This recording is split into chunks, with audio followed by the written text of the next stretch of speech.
It's just about 8:01 p.m. in the studios at Q95, the big station. We're live on our radio frequencies and on QTV. Please follow us on Facebook and on YouTube at Q95 FM Radio. Share the live, like our pages, or on your phone numbers or on the homepage of our website at www.q95da.com. Get the latest breaking news and reviews on Q95 because you know it's true if you hear it on Q.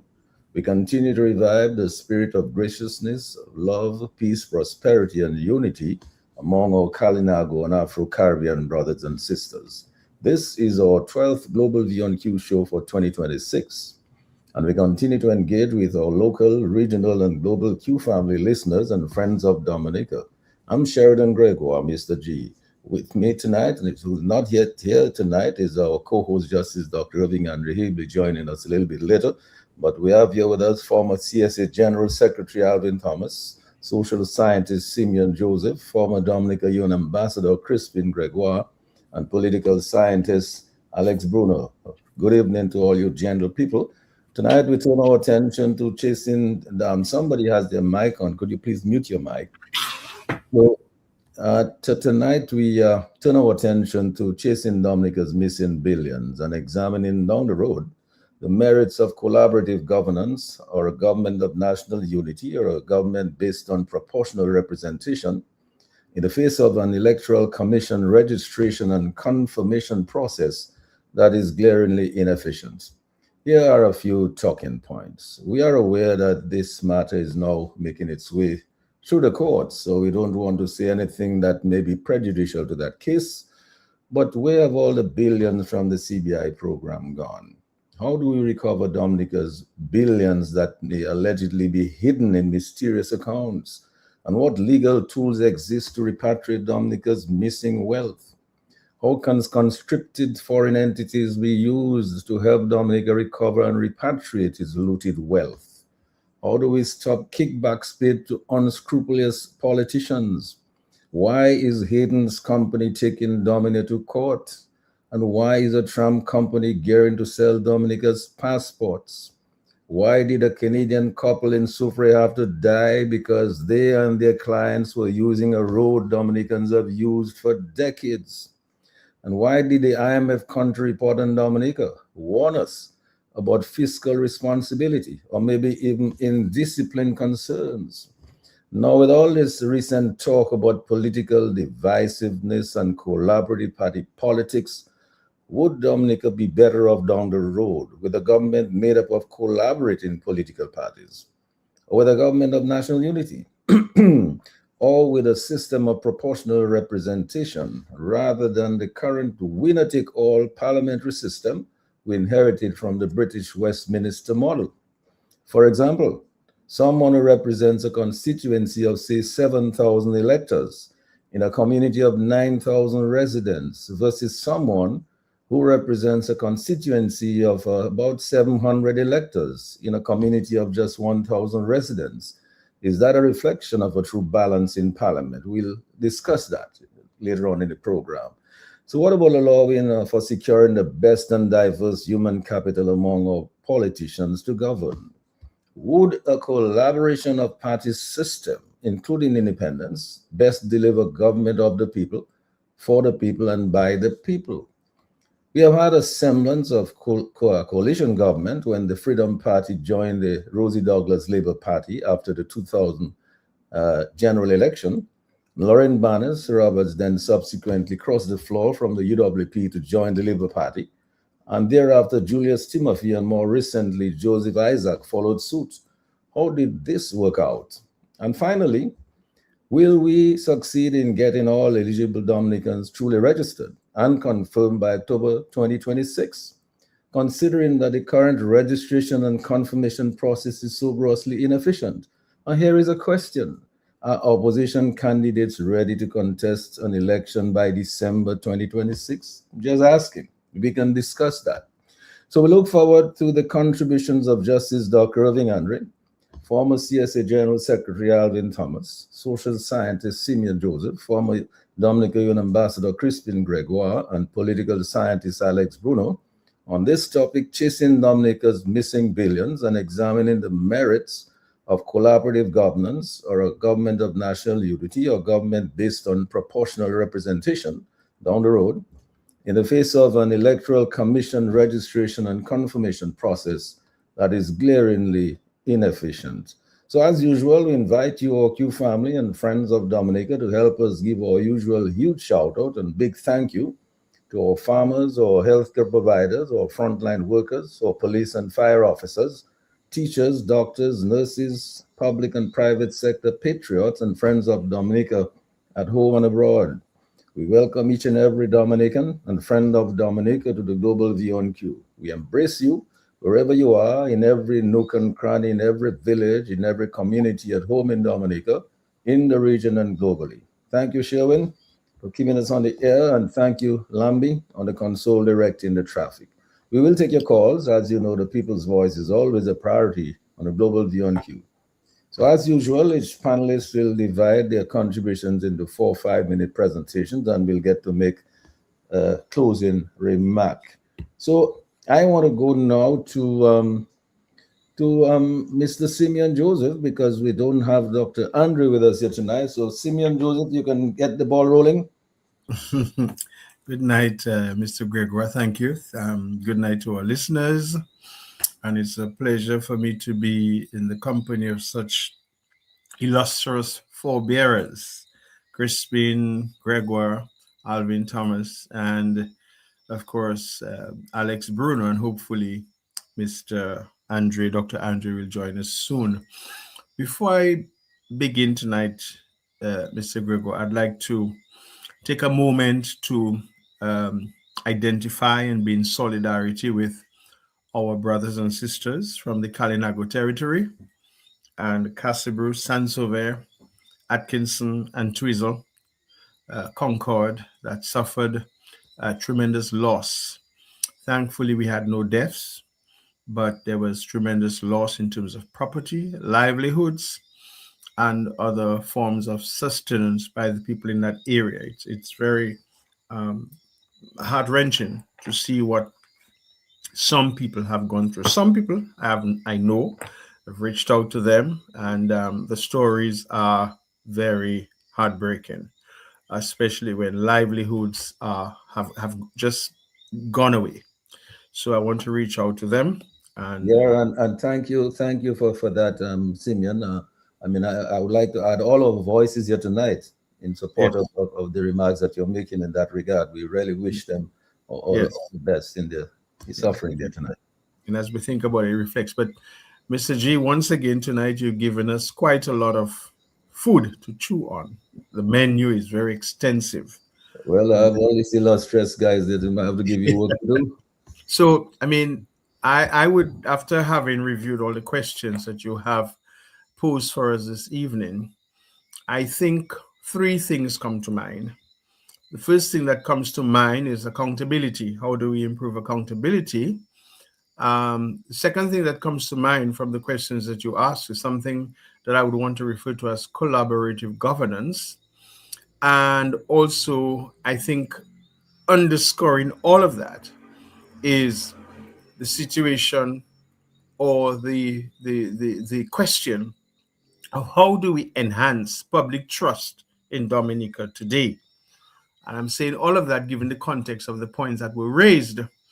So within the context and the challenges that was placed before us today, in terms of the context first and then the challenges, one of the things that we have to contextualize is that in recent times, Dominica has faced scrutiny concerning governance practices and financial oversight in Dominica.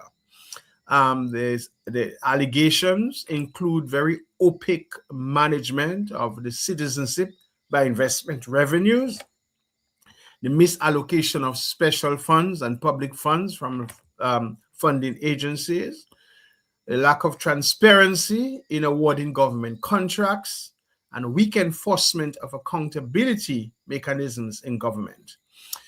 So we have cases such as the Montreal Management Company, who has given a contract for the airport construction, and also the controversies that surround the CBI revenue streams These things illustrate systemic challenges in monitoring our public finances. And so the question has to be asked is, what is the role of government in that?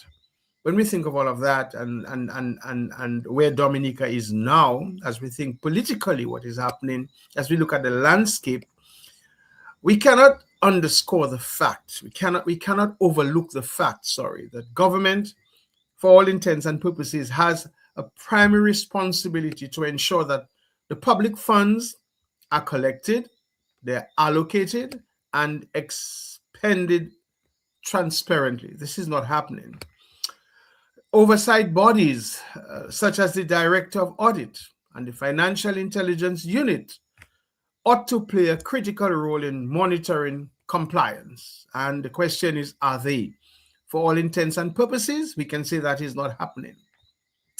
We also have to look at, to my mind, that any contextual analysis of the role of government should tell us that these institutions is strengthening and that they have to enforce existing financial regulations and ensure judicial independence, which is also lacking in Dominica, which has gone to the dogs, whereby this kind of financial mismanagement can be reduced and we could have clear reporting and public disclosure of all those large-scale contracts and investment programs that are essential for public confidence. We've had, all these apartments going up. We've had health clinics going up. We've had the hospital. We have the tram.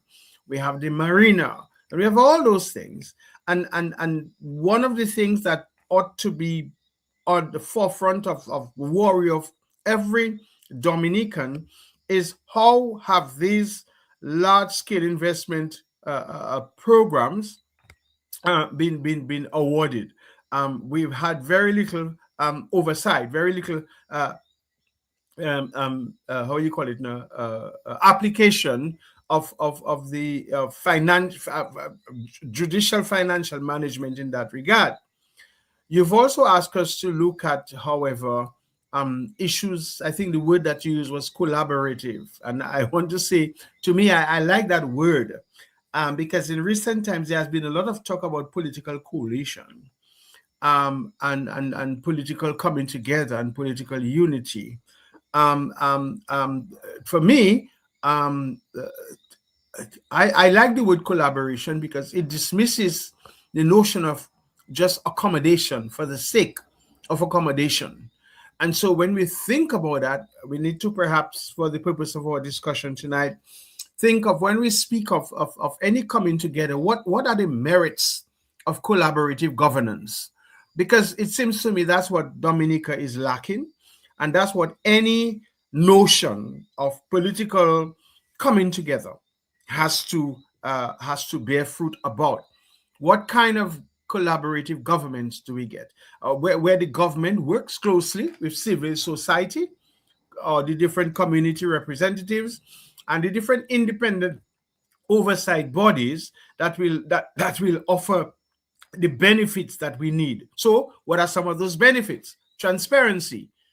Right now, I think we need a joint monitoring and reporting help, which would reduce that opacity in public funds management. We need greater accountability, where we will have a sort of shared responsibility, which ensures that better checks on corruption risks are done, and also informed decision making, where we will have diverse perspectives, which can aid in prioritizing the projects that benefit broader communities rather than the political elites, particularly the current party. So much of the public funds of Dominica, our passport sales, our tax money, has been invested in the political elites of the current Dominica Labour Party and the current regime, with the total lack of recognition that the funds of any country belong to everyone in the state. And for a long while now, we see that there has been this selective, nepotistic, selfish, evil intent and practice of the funds of the country being distributed and allocated primarily, specifically, and exclusively to friends of this political elite of the Dominican Labour Party. It would also, I think, collaborative governments would also, I think, lead to a certain level of public trust, whereby citizens can become engaged in the governance of a country and Dominica. That would foster a certain level of legitimacy and would reduce perceptions of financial mismanagement. Now, just to conclude my opening introduction tonight, I think when we think of the high level of lack of accountability, of suspect irregularities, of the spending of public funds in Dominica, I would say that if we are to address those discrepancies in Dominica, it's going to require both a strengthened governmental oversight and collaborative governance with the structures that would encourage transparency, accountability, and public participation, which has been absent for too long. I think it would also mean implementing a very robust auditing, improving the public disclosure of the CBI revenues, and that must begin as of yesterday, and actively involving civil society. I think more of our civil society needs to come on board, our trade unions, the organizations, the business organizations in Dominica, the churches, the community organizations. I think these people need to become more actively involved and in ensuring that the practical steps towards mitigating the risks of our mismanaged funds and restoring public confidence. If anything, Dominicans have lost confidence in governance. They have lost trust in the political directorate. We find that too many of the people in Dominica who should be standing up and taking positions are leaving or are quiet or being what you call, even to what I call as a malaise, a disease. They are apathetic. They are indifferent to what is happening in Dominica today. And I think this is the time to call on everybody on board to ensure that what we can begin to make concrete practical steps towards mitigating this kind of mismanagement of public funds in Dominica, so that public confidence can be restored. And so I would like to begin very early by making a recommendation tonight, and that is every citizen of Dominica, the media, and all the independent watchdogs need to actively support clear reporting, prompt audits, and oversight reforms to ensure that all the public funds are traceable and managed in accordance with law and democratic principles. I am absolutely happy to know that the case regarding our CBI funds is going forward. And if anything, with the right judicial intervention, I think Dominicans will begin to be comfortable in knowing that the public purse is spent with the right accountability measures. I think that is what I would like to use as my opening deliberations tonight, to give others a chance to share in all the many topics. And so just in summary, I would think that for me, I would say accountability needs to be improved. And one of the ways that can be done, and you've raised it yourself, is the idea of collaborative governance, not only political parties coming together, civil society, other organizations. Every man jack on board can come on board to ensure that we address those lingering allegations of missing funds in Dominica and the need to enhance public trust in Dominica. That is of a major concern to me as I speak to so many Dominicans, people of different and varying professions and backgrounds, that public trust in Dominica today is waning. People are increasingly losing faith in Dominica. People are are increasingly accepting the demise of good governance in Dominica. People are openly being compliant and complicit with the fact that the government can do what they want, when they want, how they want, with who they want. And the fact, which is even more, to my mind, disheartening as a Dominicans, is that our young people, our professionals, the bright minds of Dominica, those people who are supposed to enkindle within us a certain level of faith in our society in Dominica, have given up. They're either leaving, they're either being apathetic, or non-involved, and just living in droves and allowing Dominica to increasingly go onto the road of decline. All right. Thank you for those opening remarks, Simeon. As I go over to Alvin Thomas, former CSA General Secretary. Alvin, you've been in Dominica for a long time. You've worked in the government, for public sector for quite a while. You played a meaningful role in that job, and you also played a role in the Civil Service Association. Yeah, I believe the reason why we're doing this type of examinations on this show, the Global View on Q, is because we've seen successive governments come into government in Dominica. Regimes come and go, and we've seen progress made by each in their own rights. But we have been saddled with this particular regime for the last 25 years.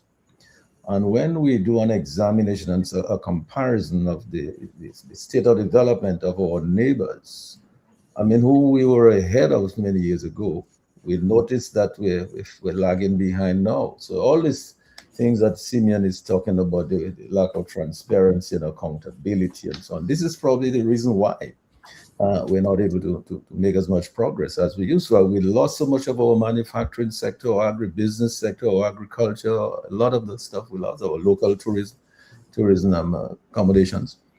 Alvin, give us your thoughts on this as we go into this topic tonight. And you can maybe mention, if you'd like, something about the missing CBI billions. Yes, thank you, Mr. G. Let me say a pleasant good evening to you and the rest of my colleagues here on the panel. And of course, not to forget my good friend, Lambi at the console, that faithful soldier. And like Simeon, I want to extend my prayers and concerns for the folks in the Kalinago territory and the Northeast that endure quite a severe beating of Mother Nature by way of the flooding. And from the videos that I saw from my end, quite depressing, very depressing. Folks lose their homes, people lose their farms, and it's really sad. And it's interesting that we are here tonight talking about funds, CBI funds, because clearly, based on that level of devastation, it's going to require some monies to assist the folks on the ground to provide whatever assistance that is needed. And the question remains now, are we now going to have to further extend ourselves whether the government is going to have to extend itself and borrow additional funds when we should have had savings there to take care of situations like that. But before I continue further with my comments, I pose the question, and I'm sure you may have heard it yourself, Mr. G. Why these guys keep talking and talking and talking? These guys keep saying the same thing over and over. Are anyone listening to them? Anyone listening to us? What exactly are we hoping to achieve from all of that? Because at the end of the day, if we're just having this program purely for the exercise of it, and to share the knowledge and the information that we share without any action being taken, particularly on the ground back home, then I guess we might scratch our heads and figure out, you know, what else could we possibly do? So let me preface that with a short intro from Marcus Aurelius, one of these writers of back then. I'm sure my folks here are familiar with this author, Marcus Aurelius. And he had a quote where he says, "Where good men do nothing." And it goes on to say, often injustice lies in what you are doing, not only in what you are doing. You heard that? Often injustice lies in what you aren't doing, not only in what you are doing. And it goes on to say further that history abounds with evidence that humanity is capable of doing evil, not only actively, but passively.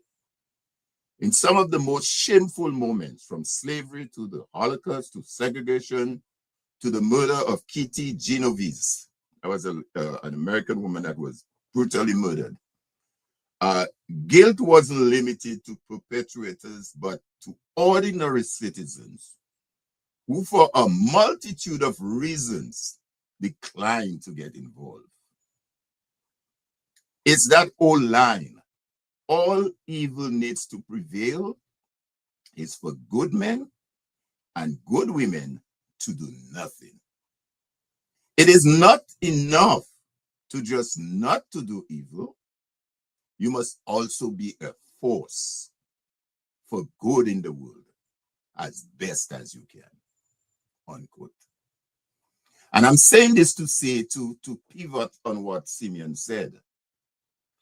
It's not just for us to sit there and say, well, I am not doing bad, or I am not part of what's going wrong, and therefore it's okay.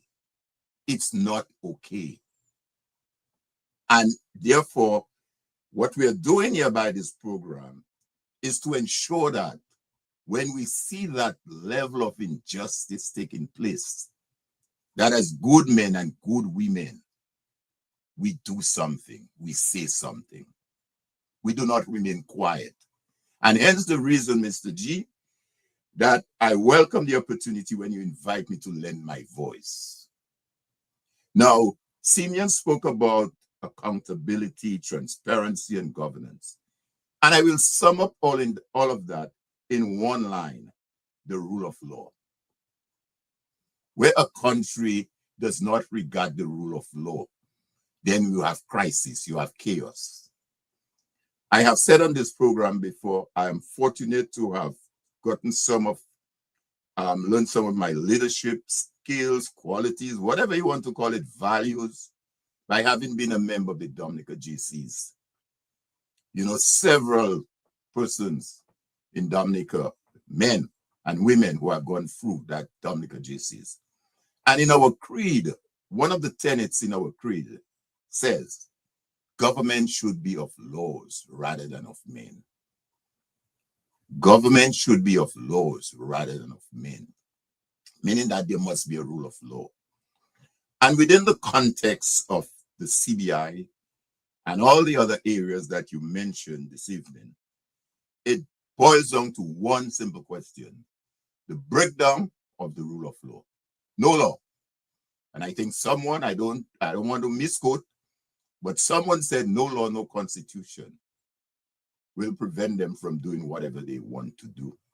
I'm not sure who said that. You might be able to help me later on in the evening to remind me, refresh my brain, because, you know, I may be one of the oldest guys on the panel. The other younger guys like Simeon and Alex might recall who said that. But when you have that situation occurring, then there is chaos. Take the CBI. From the best of my knowledge, there is an act referred to as the Finance Administration Act number 4 of 1974. And I don't want to go into too much of it, because as we said, the matter has been litigated. But the act is quite clear. The act is very clear. When it speaks of government revenue, it speaks of funds, who is responsible, where those funds should be deposited or not deposited. It is very clear, which says that even if one may argue that, okay, we set up a special account somewhere else, wherever that somewhere else is, the fact that it is a government account, the financial secretary is the one that has to give approval to open that account and must know of every government account wherever they exist, whether it's in London, New York, Taipei, wherever it is. That is within the law, the act. Mr. G, there is what is called the Public Procurement and Disposal of Public Property Act number 14 of 2021. And we see how that is also being violated. You hear about tenders, no open tenders. The act is clear. Certain values. If a tender is below a million or above $1 million, what protocol that needs to be followed? You hear and you see tenders, $3 million being awarded. You hear geothermal, $50 million. You hear Trump, $10 million, whatever million. Have you heard of an open contract? It allows in the regulation. It specifically allows for, even in the case of public procurement threshold, general regulations, high value procurement, contracts exceeding $20 million of work, 10 million goods and services, or 5 million consulting, requires publication in international media or online to attract international competition.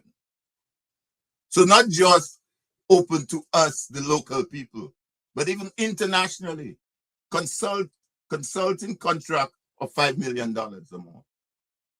Have you heard any of this contract being open? Mr. G, just recently, you had the Physical Planning Authority under the Physical Planning Act issued a stop order for works at Debwash. And that was violated. You had the embassy of China, the Chinese embassy, ambassador, come on air and imply that they have not broken any law in light of an existing stop order contract under the Physical Planning Act, the law, been violated. You see what's happening in the area of forestry. There's a Forestry Act that governs the management of forestry in the country. Been violated. Every bit of legislation. I saw recently where the Ministry of, I think it is Housing or whatever it is, was allocating lands across Dominica for sale. Not a bad idea, of course, for young persons who want to acquire lands to build. There is an act that deals with how government should be disposed of lands. Bear in mind, when a government come into office, Mr. G, they own the assets of the state in trust. So you can't just come and just take it and give it away willy-nilly as you want to. That is why there are legislations to govern the protocol and the procedures for these things. Was that followed? You have environmental acts that are being violated. So it's yes, I agree, Simeon, entirely. It's on the question of the the accountability. But I think it is much broader than that. It has to do with the rule of law. And if there is no rule of law in a country, there is chaos. I know one of the areas you have mentioned in our talking points has to do with the murder of the what you call it, the two persons in Soufriere Scott said. Do you know, Mr. G, that there was a court decision? You hear me? A high court decision dated December 31st, 2029 on this matter. And interestingly, I would hope that when Justice Andre comes in, he will elaborate for the benefit of our listeners what is meant by an intervener in a legal matter. Because the Attorney General of the Commonwealth of Dominica was an intervener in this matter. You had the claimant, which is Daniel Langlois, and you had the defendant, Jonathan Lehrer. And you had what is called an intervener, meaning that the government had a vested interest in this matter as an intervener. And notwithstanding the decision of the courts, the judge ruled at section 43, 44 of this decision, it was violated. And you're talking about I'm not sure if the gentleman, I guess he may have been a Dominican, Jonathan, but you're talking about a public road, again, violation of the law. Mr. G, can you imagine yourself, wherever you live in Dominica, you decide on your own, you know what? Nobody passing there on that public road. That's my road. We're not talking about a shortcut or anything by our, we're talking about a designated public road under the laws of Dominica. And one individual decides that you are not to drive or pass on that public road. And the Attorney General and the government sat there, did nothing, notwithstanding repeated complaints from this claimant, and ended up with his death. That is not right. I was so incensed with that matter. My good friend Jeff Bellot, who resides in the US, he's from that area. As you know Jeff very well. He was so incensed. He was flying down to Dominica. That took place in December, thereabout, end of November, early December of 2023. To me, man, I flew down to Dominica with him. And up until that time when we were there, the Prime Minister had not made a statement on the matter. He had not. The representative for the Soufriere, Galion, Scott said, had not even met with the people or made a statement. We had, when I mean we, Jeff Bellot and a couple of us had a town hall meeting with the people of Soufriere, Scott said, in 2023. So, Mr. G, I will just end by saying that within the broad context of what we're looking at is the question where one might say, we have a nation in crisis. And in that, there is no rule of law. There's a breakdown of rule of law.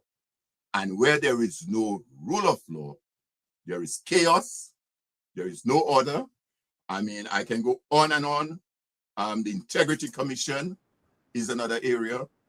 No rule of law. And we see it even more recently in the Electoral Commission, which I'm sure we will discuss. Because the law that was recently passed in March of last year that specifically says that registration must be continuous and ongoing was violated. I don't care what the CPO, what the Chief Election Officer said about administrative. The law was violated. And we know of Mr. Gregor Nassif making reference to that. And it's a fact. Again, no rule of law. So I think the country, Dominica, requires some healing. Maybe what happened in the Kalinago territory and in office is a sign that this country needs healing. I think Gregor Nassif mentioned it on a program we were just recently at the weekend. We need a healing. Yep. Alvin, So I will end on that for now until we get to the other areas of which I'll be happy to make yes, my and comments. yes, and thank you for your opening comments. I mean, it's always good to hear your comments on some of those things there. We'll come back to you later for some further comments on the rest of the topics here tonight. But Alex Bruno, our political scientist, I'm happy to come to you now. Alex, part of the reason why we keep doing this is because, things are bad in Dominica. I mean, the people are not doing well. The economy is not doing well. I mean, the sectors are not doing well. Manufacturing is not doing well. We need to do something. We can't just sit idle by and allow everything. I mean, even looking at this process for electoral, the electoral process, of changing the electoral process. I mean, this is going so badly. Yeah. I mean, what really is going on, Alex? And I mean, maybe you can help us out and you make your opening remarks on the topic of tonight. You can comment on some of this. Yeah, sure. Well, I'm going to stick to 5 minutes as much as I can. So I'm actually putting on my stop clock to guide me, because no need to worry about the stop clock. yeah, we are a country in crisis. Alvin is correct, and so too is my family, friend and blood, Simeon Joseph, countryman as well. But the crisis can be averted if we find a way to collaborate. I think that's one of the terms or concepts I see on your notes. I think of Papa Doc and Baby Doc, their reign in Haiti, which began somewhere in 1950, 57, ended in 1986. And that is a telltale sign for Caribbean countries. When we allow people to remain in office for too long, they turn governance into regime. A regime is an authoritarian-led system. A government is a system of authority that is not as authoritative as the one we have in Dominica. So our government, we should put the right framing to the Dominican authority. It is a regime. It's not a government anymore. After 25 years of non-stop authority over the people, and as Alvin said, so many violations, we have a regime, and we have to find ways to change the regime. Simeon spoke very clearly about the need and what we actually need to do to see the back of the return of this government, this regime. And he's right. That is not a job for parties. Parties don't win elections. Parties from government. Candidates win elections. And we have to find the best 21 candidates to win the election. No one party has the best 21 candidates in Dominica as we speak. No one party will muster that energy to be able to do it. And the last I checked, when I did some work on the grounds, Dominicans is not saying that parties must come together with any party. Dominicans have given up, have lost hope. Simeon is 100% correct. The data suggests that an overwhelming majority of Dominicans have lost hope in the system. And we now have to find a way. So what we're doing here on Q is fine. We are speaking, and this is fantastic. We should not stop speaking, because that is a way of advocating for people. When you stop speaking, well, what do we do next? So we are doing our job. The politicians now must find a way now to have conversations. I see Gregor is speaking. He's a very sensible gentleman. He's making some very timely contributions. But others like him have done so in the past, like Jerry Brisbane and Trevor Burton and others, even Dr. Severin. They have been making those kind of comments, and sometimes messengers does disappear because I think our people don't react. We don't respond in a timely manner. But we are at a point now in our country where we have no time. We are running on overtime, and we need to do something. So I'm going to piggyback a bit on what Simeon said, that the parties, the people, the individuals, those people who possess those huge political egos must find a way tonight to have a discussion like we're having tonight to see what works best. Because if we can get our act together, we can see the return of this present regime. The regime is now at its most vulnerable stage, but we just have to find a way to get them out. The little photo ops here and the little photo ops there and the party grandstanding over there and here, it's not going to cut it. And you would have remembered that I have been trying to say this for a long time. Alex is not interested in the politics in terms of governance, in terms of being in office. I just want to have a conversation, a say in trying to see if we can do things right. And I know we have some really good people on the panel here. Simeon, for sure. I've worked with this brother, I know. Alvin, we go way back. Crispin, you, Mr. G. I think your name and your work is synonymous with the Committee for National Salvation. We're at a point in Dominica now where we need to do something like that. Probably not to overthrow the government, because I think we can vote them out. But we need to put our act together, have the best resources available, strategize, find a way, and do it. And I'll repeat again that the government, the regime in office now, is at its most vulnerable state. Any of the issues that are now confronting our country can be used as a strategic thing to get the government out of office. The visa restriction is one. I mean, that's a fiasco. I'm talking to my brother who has to try to find his way to America, and people are scared to travel. People cannot travel. I'm talking to a sister now. I have a meeting for tomorrow to find a way to try to get out through Canada. People are trying. People are getting out. I think Alvin mentioned that as well. So that's my pretty much opening comment, is just to get us to act. I think talking about what the regime is doing now is good, but we just have to return the regime, get them out of office, and we will fix the problem. If we remove this present regime and put a good team of people in place, give us at least 10 years and we could fix Dominica's problem. Dominica's problem is not too much to fix. Just put the right people leading the country at the right time, and in a decade's time, we can actually start turning back the big ship of our state. So I would like us, if it's possible, Mr. G, to focus on that kind of a conversation, what we can do, the collaborative part. I'm excited to speak about that, to offer alternative, offer hope to our people. Until and unless we can do that, I think we have another baby duck and papa duck in the making, because I remember our leader, the Honorable Prime Minister of Dominica, that nobody's honorable. The Prime Ministership is honorable, but people who sometimes serve are not generally honorable. So I will respect the office and say the Honorable Prime Minister. But I heard the Honorable Prime Minister say one day that if people get him angry enough, he will wait until his son is able to run for elections. This is a very serious statement. And remembering what happened in Haiti with Papa Doc and Baby Doc, this is something that we should not laugh about. So I take that very seriously. I have my eyes on the clock. I mean, our Prime Minister has been in office now for over 23 years, the party alone for 25 years. Enough is enough. But we have to get serious. And I'm hoping that on this Global View on Q, we will platform some programs that speak to common sense to our party leaders and party people who are interested in the politics, so that we can be speaking a year ago. Let's talk. Let's find a way to make it happen. And if we do that, I think we can fix our country. If not, another term or two of this government, I think our country will be in great ruin. And that's what I want to stay in at the beginning. Looking forward to taking questions and interacting. Yeah, thanks a lot, Alex, for this wonderful opening remarks. As I go to Crispin, I'm sure that you're aware that from right around the table here and beyond the group here tonight, there are many ideas that can be shared about how to move Dominica forward and to make Dominica prosperous again. But let me have your comments, or your opening comments, Crispin.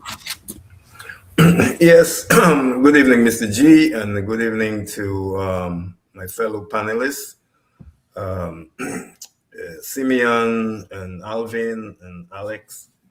And well, let me also use that opportunity just to mention the devastation in the Northeast, in the Kalinago territory and the surrounding communities, Castle Bruce and San Sauvé and Twistle and Atkinson. These are areas that I worked in, not so much on the San Sauvé side, but on the Kalinago, Atkinson, and Twistle. So I'm very familiar with those communities, and I want to express my solidarity with the people there, and hope that we can join efforts and find a way to help them, in addition to what the government might decide to do to assist them. Mr. G, you gave us a long list of 13 items, talking points, which is good. I don't know if we can cover all of them, but I want to put it in 3 arenas. Simeon so eloquently addressed one of them, the first part, the accountability issues related to the CBI. And then he also talked about collaborative governance. And I also wanted to add to that the deficiencies of a political system that we inherited from the British. Yeah. And we are now heading to 50 years of political independence on a constitution that we did not participate in putting together. The British, we went for independence, we went to England, the British gave us a constitution. I must say though, one thing in fairness to the constitution, that the very first part of the constitution, the preambular parts, lay out very, very well the international covenants of rights of people. That's very well enshrined in our constitution. And you know, Mr. G, one of our big problems in Dominica, we have a big challenge teaching our people about civics and political participation. You know, I worry that Dominica is falling to having the lowest level of political literacy in the CARICOM. And I mean that. It's not a derogatory kind of criticism, but I'm just saying that's a systemic reality. We are not teaching civics in the schools. We're not teaching the Constitution in the schools. We don't have political discourse in our country anymore. People don't go to forums to discuss. You know, I don't know. We are retrogressing as a society, and that is worrying. And first and foremost, which I see a big problem that has emerged in the last 20 years, is what I call an exaggerated partisanship, to the extent that if you don't align with the Labour Party, then you're an enemy. And to the extent that the Prime Minister would say that you call people traitor when you see them at the funeral, you see them in different public places. So if you don't support the Labour Party, you're an enemy. You're an enemy of the state. That is what is being promoted in our country.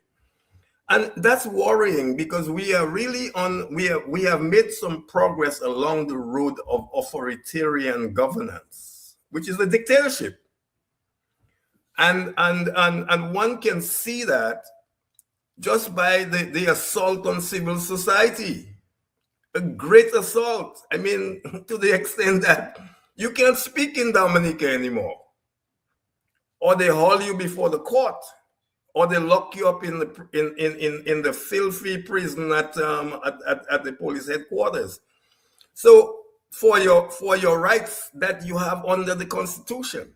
So we have some serious problems that can lead to civil conflict.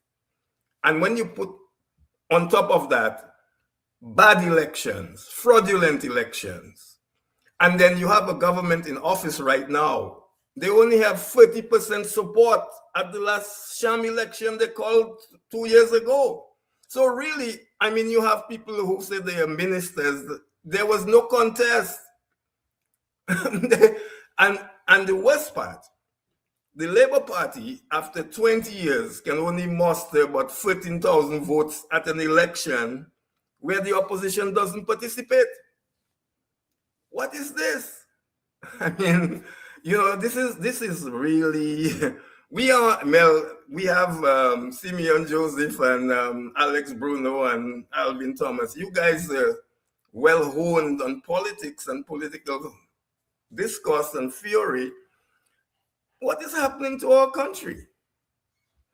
So I would say that I worry about this exaggerated partisanship, because I saw it play out after Hurricane Maria, to the extent that people didn't get help if they didn't support the Labour Party. And there are people who still have tarpaulin on their roof 8 years later. Why? Why do we have to distribute ham and turkey at Christmas time and not give to certain people? I mean, that's state money. Why? Why do you're distributing ham and turkey at Christmas time and you say, this house, no, this house is an X on it. We're not, that house, no, we're not giving that house. We go into the next house and we go into this house, but this house on the left, not getting. Why can't we give everybody a turkey and a ham, or ham, every house for Christmas? We have the money. We have CBI money. And that brings me now to the question of chasing the billions from the CBI. Mr. G, the only way I can really illustrate for the Dominican people, what has happened with the CBI money? I know that the opposition party, Mr. Linton, has been on a crusade for many years talking about that. And at first, I heard the Prime Minister say he's going to shame Mr. Linton. I'm still waiting for him to shame Mr. Linton about the finances of the CBI. How many years is that now? It's going on 5 years already? And he's yet to shame Mr. Linton? Mr. G, a good case to know where some of that money went. How did we find out about the real operation of the CBI? What is called the real estate option? Because remember, if we go back to Ms. Shah's government, she's the one who started the CBI program. At that time, it was targeting people from Taiwan to become Dominican citizens. And that's how that program developed. And people paid $100,000 to get a Dominican passport. But somewhere along the way, under this government, the agents decided to come up with what's called the real estate option. And that is where things go awry. Mr. G, are you familiar with the Kempinski Hotel, now called the Intercontinental Hotel? These are not owned by these companies. That's just a management arrangement they have with the owners of that property. The sad part is that hotel, the Dominican people have no ownership in it.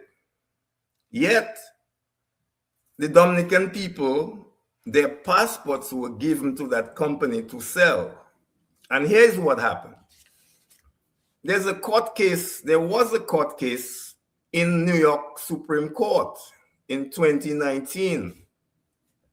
Well, there was a filing in 2019, a case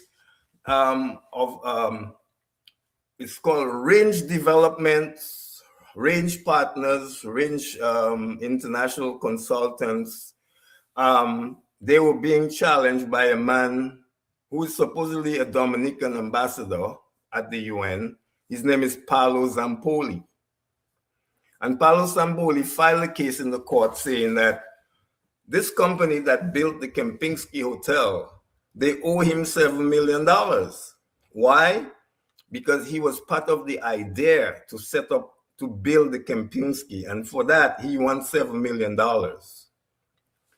Well, I don't envy him. I think, he was part of the group that came up with this idea. He should get his share as far as he's concerned. Well, he files the case because he didn't get his money. So he files the case. And in that case, I'm just going to read one article in that case. It says the project was fully funded and sold out. A total of 800 family passports were issued on the Dominican Citizenship by Investment Program at a cost of $220,000 each, which yielded a total gross income of US dollars 195 million US dollars. 195 million US dollars they raised for the Kempinski Hotel. And I would hasten to add that if the Kempinski Hotel costs 50 million US or 60 million US to build and furnish, where's the rest of the money? Where is the rest of the money? Did cabinet deliberate on how much money was earned? And did Range come back and tell them how much the hotel cost? I don't believe that. So as soon as they sold the passports, the two Range guys, Mohammed Asaria and his colleague, they each pocketed $30 million. So that right off the top of the project, $60 million gone into the pockets of these two men. And then the rest. So I'm saying that hotel would not have cost more than $60 million US dollars to build and furnish. So there's a lot of money missing. And that gives you an idea of what has transpired with all of these real estate projects. So that these developers, whether they were Range or whether they are Anthony Hayden and whoever else, These guys are pocketing a good amount of money, not telling the government exactly what is the scorecard of the money, and then they're giving kickbacks to politicians. So this is the situation. And so we have multiple projects. You have all of these hotel projects for which passports are being sold and money is being stolen. And I would like to see a day when we will do forensic audits of every single CBI project in Dominica. That time will come. The question is, how do we really find that money? It will not be easy, Mr. G. But I think that there are avenues that we can pursue. One of the most heartening things that has happened, as much as I have some difficulties with some of the things that the current US president is doing, like the war in Iran, I cannot support that. But what I'm saying is that there are things that the administration is doing that is going to hold governments in the Caribbean accountable.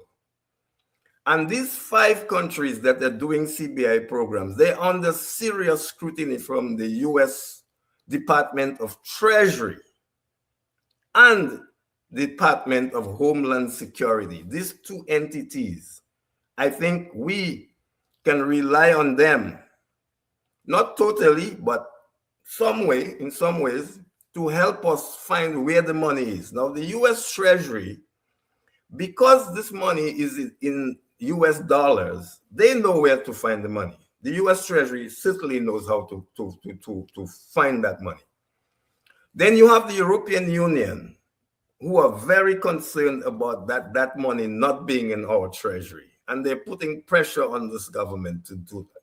So I'm saying, so the accountability is of the CBI, we have to get to the bottom of it. And I'm very happy about the case that's in the courts. But cases in the courts can take a long time.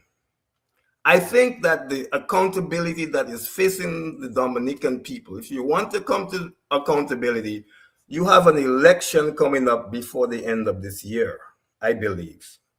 And that is the opportunity that the Dominican people have to force accountability. So that is one thing. The second thing I should talk about is the just by way of my introduction, I'm just not going to say too much more, but I see the issue of collaborative governance. My problem in Dominica is that the space for civil society has really been squeezed. We cannot develop a country without having a civil society. And in a situation where civil society is under the boot of people who are in power, then we can't have our country's not going to develop, and then I see corruption has gone off the rails. The integrity commission that was established to set it up doesn't have teeth anymore. So, Mr. G, I think it all comes down to a question of the political system that we have is not working for us. What the British left us is not working for us. We got to find a different model of political development going forward as we move into 50 years of independence. Thank you. Well, thanks a lot for that, Crispin. I'm sure that we will, as we go along, we'll discuss the possible model. And I think we've had that discussion on a global view on Q in the past, but we can visit it again. Before I go to Simeon, I just wanted to invite Lambi to give our listeners and viewers an opportunity to make a call and to join the conversation. So Lambi, could you give out the numbers?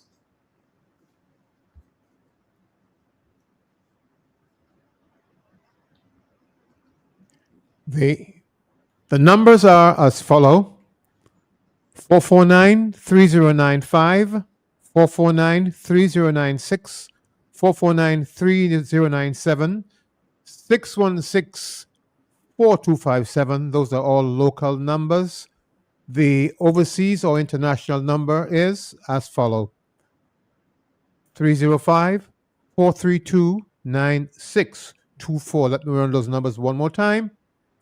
449-309-59697, 616-4257, 305-432-9624. Back to you, Mr. G. Okay, so if call comes through, just make us a sign and we'll stop and take the call. Simeon, let's get down to the brass tacks now. I mean, we can put all of the talking points that I have into this conversation as we develop it now. I mean, the Electoral Commission started a process of reconfirmation in October of last year. It's supposed to go on for 1 year and with a possible extension for 3 months. So the first year is up in October of this year. I personally don't think it is likely that this government will allow them to extend it any further for those 3 months. I believe that it is quite possible, depending the way the government has been behaving on snap elections. It is possible that the government may feel, well, it has an advantage over the opposition in terms of confirming people and whatnot, and pulling up a list that whatever it is, I mean, whether it's 10,000 or 20,000 people or 30,000 people that's registered and confirmed, they may decide to go along with it because certainly, I mean, this government likes Christmas elections. What do you think that are the chances that the government after October passes, and let's just assume that they're able to deliver the voter ID cards to the people who were registered and confirmed? Do you think there is going to be an election by the end of the year? And in fact, the question I put there before is, are the opposition candidates prepared for this? You need to unmute your mic, Simeon.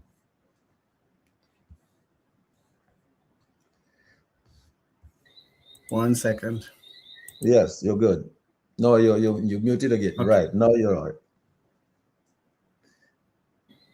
Yes, you're good now. No, you keep muting and unmute. Right. Well, that's okay. We good now? Yes, we're hearing you loud and clear. We good now? Yes. So I was saying, you, sorry about that, by the way. You've asked me a very loaded question because I'm not a clairvoyant and I don't know what is in the minds of the gentleman who currently holds the position of Prime Minister of this country. But we can attribute a certain level of political qualities to him. We know he's very crafty. We know that he has a track record of being shrewd. We can also say that he definitely is inconsiderate in terms of the readiness of any country for election, because given the fact that the last 3 elections, particularly the last one, was called less than 2 years after an election that was held previously, where he won handsomely. The question still remains is, why did he even call this election the last time? Why? And so it's not to say that we've gotten better governments or representatives. As a matter of fact, I would say the last slate of candidates we had from this government who won the election have been the worst set of candidates and ministers than they are. I'm not sure if we can say that Petit Savan has a representative. I'm not sure we can say that Laplane has a representative. I'm not sure we can say that Grand Fort has a representative, or the Kalinago territory. So by and large, I'm not sure if Jew Black can say they have a representative, or St. Joseph, as that matter of fact. I'm not sure. I think that has been the worst slate of political candidates that has ever run for the Dominican. Because why? The people of Dominica, elections, Mr. Gregoire, are about governance, okay? Elections are about representation of people on a higher level. Elections are about providing stability and clear governance, representation and inclusivity, and national unity. That's what elections are about, essentially, where you promote a stabilized state and you advance shared national goals. And to a very large extent, I don't think many people in Dominica understand that's what elections are. And so the Prime Minister capitalizes on that ignorance and think that it's all about mayhem of music and large crowds and colors and paraphernalia, etc. And that is what elections have come to in Dominica. By and large, many people in Dominica do not understand when you go into the ballot box, when you go into the electoral booth and you put an X on a piece of paper, you are voting for a government based on the proportional representation that exists and the opportunity to chart your future, to take risks. This is the only time a citizen has the opportunity to decide who governs them, how they govern, and to give direction to their lives. Dominicans, I think, are the only nature on earth who don't understand that. So put that aside. Nonetheless, I think it would be foolhardy of this current government and the Labour Party to call any election at this time if Dominica and the people of Dominica are not prepared for it. Because of the fact that we would just have more of the same. Very politely, Mr. Gregor, very politely, Mr. Thomas, Mr. Bruno, and Crispin, my friendly, solid, calm advice to the Prime Minister of Dominica now is that he should give himself a chance to catch his breath and to have a life of his own. He came into this thing very young, where he was naive, and clearly over the past 20 years, he has been taken advantage of by the elements of the Freedom Party who wanted to cling on to power and influence, by certain laborites who thought, well, okay, they had gotten a bright star to give the little man a chance so they can become something for themselves. And so he has never had a chance to live a healthy adult life. And I think he needs to tell himself now that he's transitioning to middle age, he should step aside, give himself some time to breathe, to relax, and to perhaps be an authentic person that he missed the opportunity being. And so I would advise him very candidly, fraternally, step aside, give it up. There's nothing more you can do again. Perhaps there's more you can gain, but you have gotten enough. You have taken enough. You have benefited enough for yourself personally. So step aside for your own good, for your own mental, physical, spiritual, emotional health. Step aside so that you can begin to live a healthy life. That's my best advice to him at this time. Other than that, I think any election that the Prime Minister would call now before it is due would be precipitous for him, I think, for the Dominica Labour Party, because the narrative on the ground in Dominica is that one can safely say 70 to 80% of Dominicans have very little admiration for this government in power now. The fact that Dominicans are living in droves, the fact that the economy is going in a tailspin, the fact that more and more you find that there are silent elements of civil society who have become very disgruntled and dissatisfied with this government, I think he'll be taking a risk to call an election now. Given this position, however, I would still say, and I'll say it here tonight, that one of my current disappointments is with the opposition in Dominica. Because I think, and Alex alluded to it, and I'll say it again, I've said it before, that it is one thing to be a political party. It is one thing to oppose a government. It's another thing to be a government in waiting, giving people hope for a better tomorrow and a brighter future, so that you can gain the confidence of the people, so them to give you a chance to run the country. So I think, honest to God, I'll say it here, the people of Dominica are caught between two unpromising situations. I may be held to task for that. But I think when you have a government on one hand who assists being a government, and Alex rightly said it, when you have a regime in power, they assist being a government. And I like the fact that it was called a regime, because if you study very closely the government of Baby Doc, the attitudes, the behaviors, the actions of Baby Doc, if you look at very closely the actions of his wife, Michelle, you will see close similarities between the couple that is ruling Dominica now and then of Haiti. So yes, we have a regime. We have a regime in power. So call it government has fallen flat on its face. We don't have an administration. We don't have any semblance of governance. So we have that on one hand. But economically, Dominica, hey, I'm not sure if you guys watched the last ECCB report and read the last IMF report where it indicates Dominica is basically standstill, we're going nowhere. Particularly in the ECCB report, which stated that we have very little exports, we have very little manufacturing. And so the engine of growth has come to a halt, so to speak.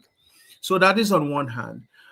The social fabric of Dominica is one that is questionable. Just look at the levels of breakdown of many areas of the security of the state as well is at risk in Dominica. And there are many other areas. First of all, any Labour Party government is supposed to be a government that is socially driven. But we have a healthcare sector, we have a welfare sector, that is crazy. We have an education sector. We have an agricultural sector. So the Labour Party is founded on social transformation. And yet we have a Labour Party government in Dominica today that has not brought any social transformation to the people of Dominica. If anything, all we have are a group of Labour Party elites who are benefiting, as I said earlier, from the weaknesses of the current regime in power. So that's one. And on the other hand, we have an opposition that, to my mind, needs, to a very large extent, to inspire the electorate, to have confidence in them so that they can see them as an alternative government. And that is very troubling, because one of the common statements in Dominica today is this, and I quote, "The Prime Minister is doing nonsense. The Labour Party is doing nonsense. I don't think I will vote for them, but I don't see the opposition as any better either." That to me is a very, how you call it, a statement that does not hold much promise. So the Prime Minister may capitalize on what he may perceive as weakness in the opposition and call an election a surprise election. But I think prudence would tell him, given the fact that the current political landscape in Dominica is not in favor of the Dominica Labour Party, he will have a hard task, I think, convincing the people of Dominica that he should get another chance to rule this country. Because by and large, Dominicans are fed up. Bus drivers are fed up. Carpenters are fed up. Fishermen are fed up. Most people in Dominica are fed up. And I think now, with the increasing volume of civil society, people like Mr. Gregoire, Mr. Brisbane has been back. If we listen to the people who, the vast, how you call it, background of the people who are speaking against the Dubois issue, you listen to many things in the country today. Clearly and truly, I think one can safely say that this current government has lost taste into the minds and hearts of the people of Dominica. So we'll be taking a risk. So these are the precipitous things that I would want to see. Nonetheless, I would like to recommend that we pay close attention to the reconfirmation process, and we need to focus on how do we address the national crisis that we have now and the deep divisions that we are facing, and how we can stabilize our nation state to promote a certain level of peace building and advance our shared national goals, so that we will have an advantage of unity of purpose, whereby we will return to the era of increased healthy proportional representation in Dominica, and whereby the minorities, the different interests in Dominica will be able to come together, and whereby we will be able to have that coalition, so to speak. And I'm not talking about party coalition, very much what I would stick to, a civic coalition for rebuilding Dominica for the better, whereby we can have priorities that would look at stability and clear governance for the country, where we'll produce decisive leadership but limit a certain level of high-handedness, where we will ensure that we have proper representation and inclusivity, with the kind of collaboration that ensures that more voices in the country are heard, and which will require people to negotiate more and have coalition management for the country. That kind of national unity that will respond to unifying a divided country, so that people can begin to make sacrifices for the country again. So we have to look at what are the practical takeaways that will come from speaking about elections, from ensuring that we have balanced representation and stability, for ensuring that we have pragmatic steps towards unity, because Dominica is too divided.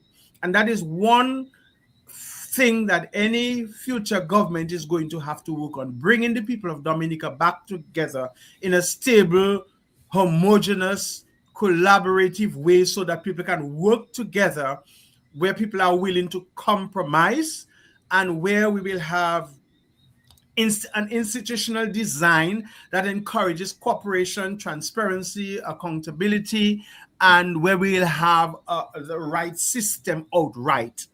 Other than that, unless we can guarantee the people of Dominica that an election is going to bring that, it is foolhardy for the Prime Minister of Dominica to think he can pull the rug on people's feet or call a snap election or surprise anybody into an election.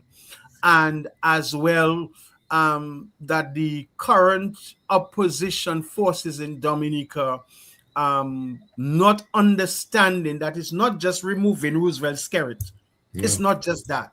And that's why I reject the word coalition. That's why I reject the word accommodation. And I all for the word collaboration. Because at the end of the day, you look at what Ms. Charles said, take them out at any cost. And we are suffering for the cost of that today, right? We are suffering that take them out at any cost historical statement of 2000. Right now, Dominicans are suffering at any cost. Dominicans are not seeing a bright future at any cost. The any cost that it's a very expensive price that they have had to pay for that then. So it's not just a question of thinking that you can remove the current Labour Party in Dominica today and just win an election. Then what? Yeah. Then what? What are you offering the people of Dominica to get them to understand? Okay, that we have a formation of an agreement where we face the challenges, so that Dominica can turn around this 23 years of bad Labour Party government, of bad prime ministerial leadership, of government without representation, of parliamentarians who do not understand that they work for and on behalf of the people and not the prime minister in charge, of an executive, of a judiciary, of a legislature that has failed the people of Dominica miserably. Dominica deserves better. We need better. The people of Dominica deserve better. And so my call tonight is to tell the current Prime Minister to sober up and to think second 3 times before he calls the next election, and to encourage the opposition forces in Dominica to understand that the task at hand, it's much more difficult than we would imagine to restore Dominica to where it needs to be.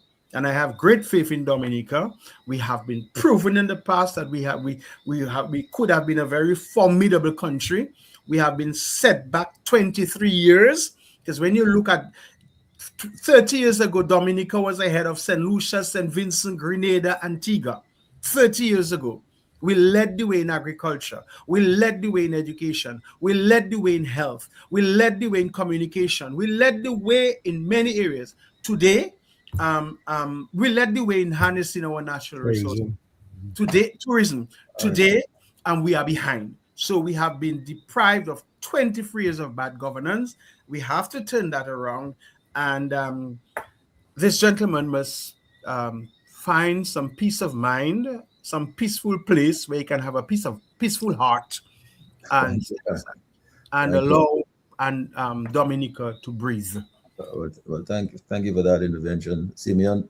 You know, I think that although I was supposed to really go back to Alvin, but I want to go to Alex. I suspect Alex wants to add something to what Simeon has just said. You know, and Alex, he'll talk about civic collaboration and so on. Isn't that what we had in 1979 with the Committee for National Salvation? Oh, yes, certainly.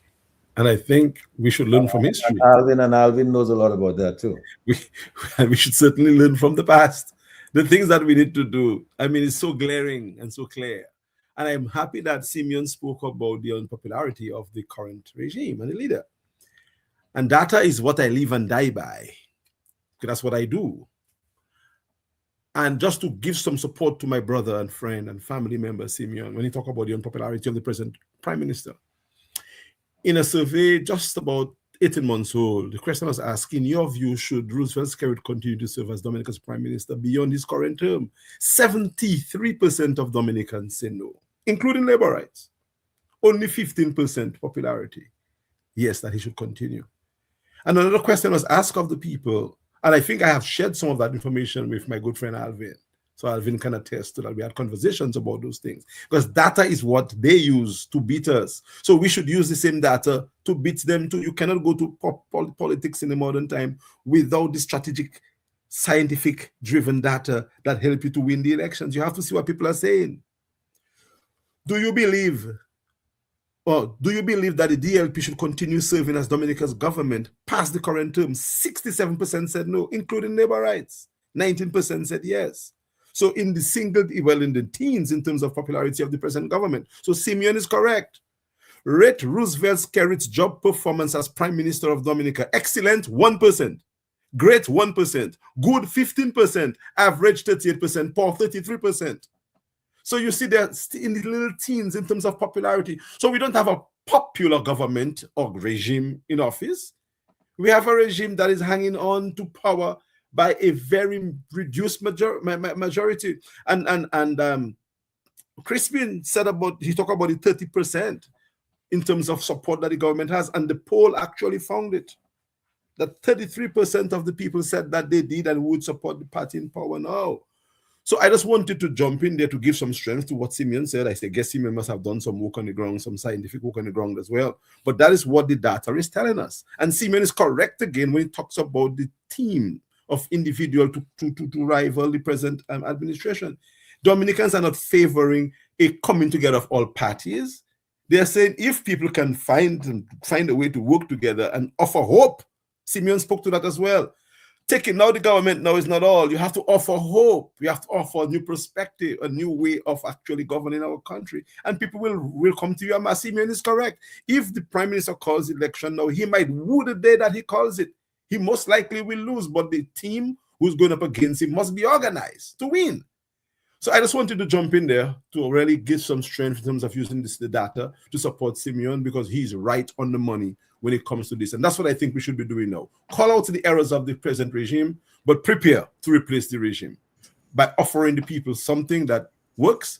And of course, Mr. G spoke about the Committee of National Salvation. If anybody does not understand that now, I think I will leave it to maybe Crispin or Alvin to speak about when their turn come to speak. But that is where I think our head should be. Getting the best ideas, the best team, the best group of people together, led by somebody, somewhere, somehow, to replace the present regime that is running Dominica's affairs. So thank you for getting me to jump in at this point. I really wanted to give some support to Simeon in terms of his contribution. Yes, and very good. Alvin, you were around for the Committee for National Salvation in 79. I mean, you are also around now. I mean, and I'm sure you're in the middle of everything that's going on. I mean, you certainly know a lot about what's going on in opposition forces. You know the level of the state of preparedness. I imagine you would know something about that. I don't know whether, in fact, the opposition forces have gathered their candidates together. And I'm keeping in mind that it's possible that there could be an election by December of this year. In other words, after this confirmation process ends in October, who knows when an election will be called. So the point is, I mean, do you get a sense that the opposition is garnering its candidates and is in a state of preparedness and ready for this? Well, thank you, Mr. G. You're asking me a question that I suspect maybe Simeon might be in a better position on the ground to answer that for me. But no, I think though that, and I subscribe to the comments that Simeon made earlier and to Alex as well. But let me begin by saying though that if you go around Dominica, you might find quite a number of Dominicans are related, you know, in some shape or form. Cousin, nene, auntie, uncle, whatever the case might be. And we are talking about a population of somewhere about 70,000 people. I live in Atlanta, and Delta Airlines, the Delta Airlines employee staff is over 100,000. Well over 100,000. That's one company, you know, in Atlanta, Delta Airlines, is over 100,000. And, you know, you go to a basketball game in the stadium and you have what? 250,000 people there at the game. So I'm saying all of this to say that a 70,000 population is not something that is beyond us as a people to manage and come together. And even on the question of the political thing itself, the political parties in terms of their philosophy, what they stand for, is not that far apart. It's not like in Europe where you have the left, or the whatever they call themselves. I mean, by and large, they speak about the same issue: governance, unemployment, youth, healthcare, you name it, okay? But I agree with Simeon that I think what the political parties need to understand is that a civic coalition does not mean doing away with your philosophy as a party. It's a civic coalition that is required, and reference is made of the CNN. And I think what the only difference here, which I'll say in light of what Crispin shared earlier, is the fact that we unfortunately in an era where our young people are not as civic-minded as obtained in 79. Where a young person like myself, I mean, we were well-versed. We came from SMA where we read, we debated, we discussed. I mean, you know, institutions were there, libraries were there, Boy Scouts were there, Cadet Corps was there, groups, youth groups, you name it. I mean, we were well-read. I mean, when Alex started working in his first young days at DBS or whatever, Alex was 2-3 times mature than what you'd find a young man coming in the employment system now. However, having said that, I still believe there is more that unites us as a people in Dominica that divide us. I'm convinced of that. There is more that unites us than divides us as a people. And the National Committee for Salvation, National Salvation Committee, brought a broad spectrum of people. You had people from the church, the unions, the employers federation, political parties, youth groups.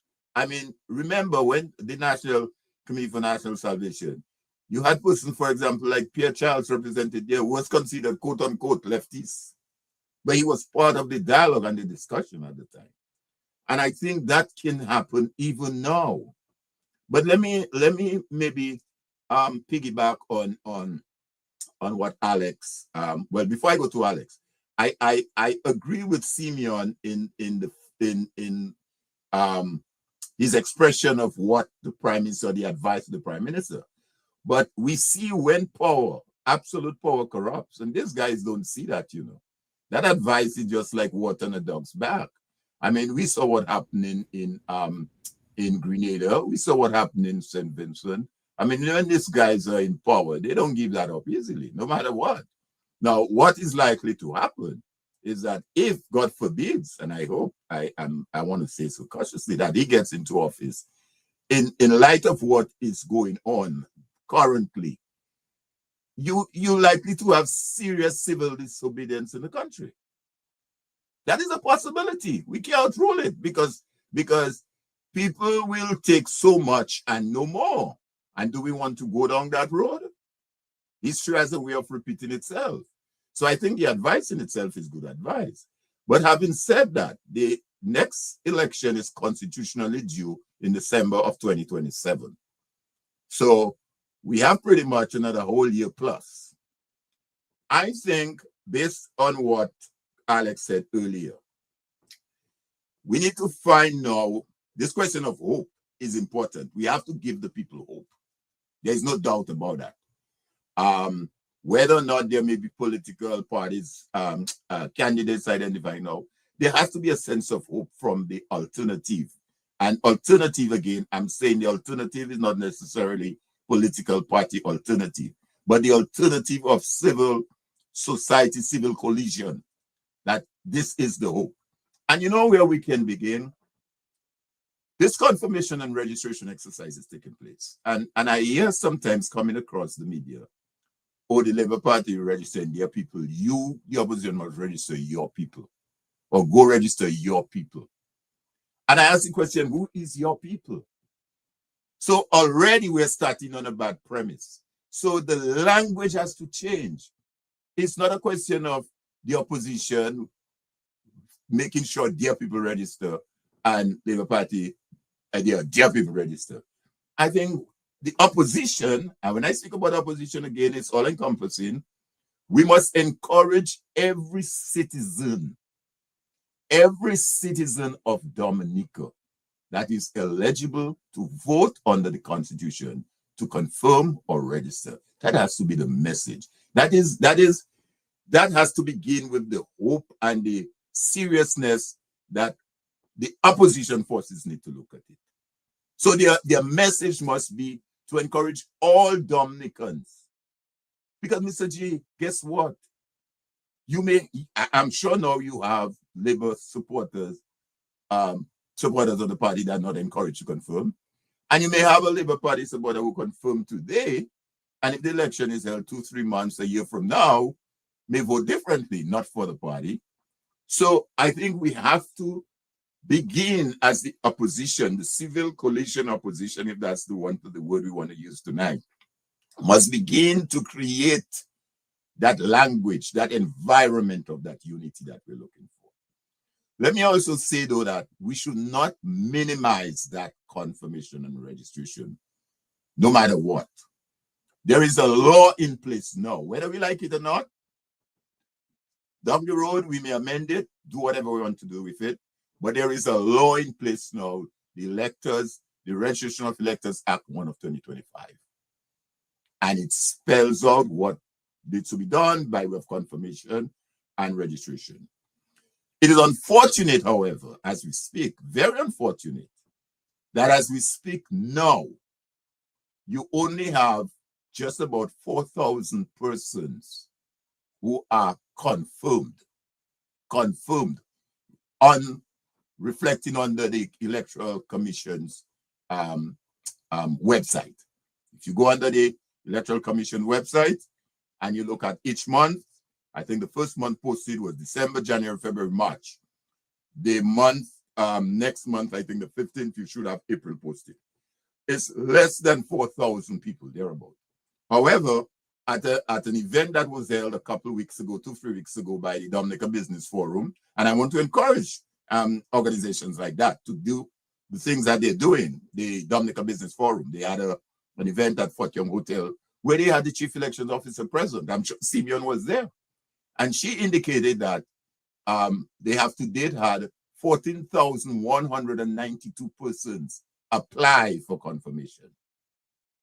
14,000. And out of that 14,192, you only have about 4,000. So it means another 10,000 persons are out there to be processed. That is unacceptable. Very much unacceptable. Okay? You have a situation as well where she says that the ID cards, they got some cards, and the cards were of bad quality. So she as chief election officer, decided to discard the card and order new cards. Now, you know, all of this nonsense, poor administrative control. I mean, how are you telling me that you're ordering a stock of cards, and when the cards arrive, you find the cards are no good and you have to discard all the cards and order new cards? But notwithstanding these challenges, I think the civic coalition opposition must encourage people to confirm, to register, to make sure your name is on that electors list. Because at the end of the day, whether the elections is called in December or when it's constitutionally due in December of 2027, in order to vote, your name must be on a list. There are two ways a government can be changed, by the ballot or otherwise. We see it, it's a fact. We want to maintain the democracy and to have our government changed by the people through the ballot. And therefore, the only way that this works effectively in a democracy is to ensure that each man or woman who has that right to vote is able to exercise that right when that election is called. And to do that, your name must be on a list.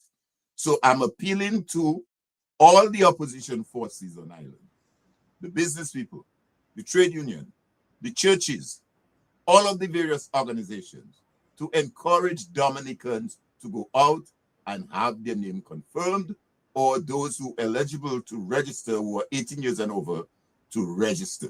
The churches, for example, could make an announcement at their Sunday Mass, encourage people to go to vote. The trade unions can make that announcement. The business sector, give the people some time to go and do that confirmation. And I think too that civic organizations need to continue to bear pressure on the Electoral Commission. Given that under the Constitution, Section 38 gives the Election Commission that authority to call an election, not the Prime Minister. The Prime Minister can announce, tell the President that he wants to prorogue the House. But if the Commission, which under Section 5711 ought not to take authority direction from any person's authority, if the Commission says we are not ready, then that is the final say. So we need to put pressure on that commission to ensure that we can get them in a position to ensure an election when it's due. All right. Alvin, well, thanks a lot for that. I mean, but of course, I mean, it's a little bit, you're expecting a little bit more. I think Lambie has a call. All right, Lambie, let's take the call. Good evening, caller. Please go ahead. To Mr. G and the panelists, let me say respect to all the gentlemen tonight, including Lambie for the piece that he play a great role in that. Mr. G, let me say something for all I've heard tonight on this program. Lots of great ideas, lots of very important information. But I often listen to what's taking place in Dominica, and I draw my own conclusion based on what I hear. I've heard that where we are now is one guy who decided he's not going to deal with no laws and he's going to do what he wants. I think Alvin highlighted that. Other panelists made different ideas. Simeon is always a great contributor to your radio station and to the listeners. But me as a layman listening, I think some people may say, yes, we could turn Dominica back, but I've learned certain words and phrases. Opportunity that lost cannot be regained. Dominica can be saved, yes, but it will be at a very, very high cost. I say that because let me say the one of the best opportunities Dominica had, other than agricultural products, even Dominica good life. What takes place right now with the passport money is going to be a hell of a task, bringing that money back to this country. And the problem with that, from the inception, they stole the money. I'm not going to cut no words and be diplomatic about it. What happens with that passport money? And it really, the point on steroids, when after this guy, Mohammed, what his name, MMC, okay? This guy came as a disaster entrepreneur. What they have a term that they call it, If it come to me, I'll give it to you. Disaster capitalists. Okay? When people down and out and they're trying to get themselves together and all what's taking place, they swoop in like the vultures that they are. And these are the time they sign their deal. They have been told, people have been told that this guy came here and he gave this and he was very helpful. It's all a lie, a made up story. Okay? Because what took place with that is one of the greatest mistakes, one of the biggest heists ever taken place in the Caribbean, other than your Papa Doc still hated money for umpteen years. And I never once, and I will say, and I've said it before, never once had confidence in a guy like Skerrit could run a country. You give a child to be king, biggest mistake. So a lot of people have their hands coming back at them to take that blame for being lack of being not too informed, number one, and for lack of responsibility to you putting a child king in place to run a country.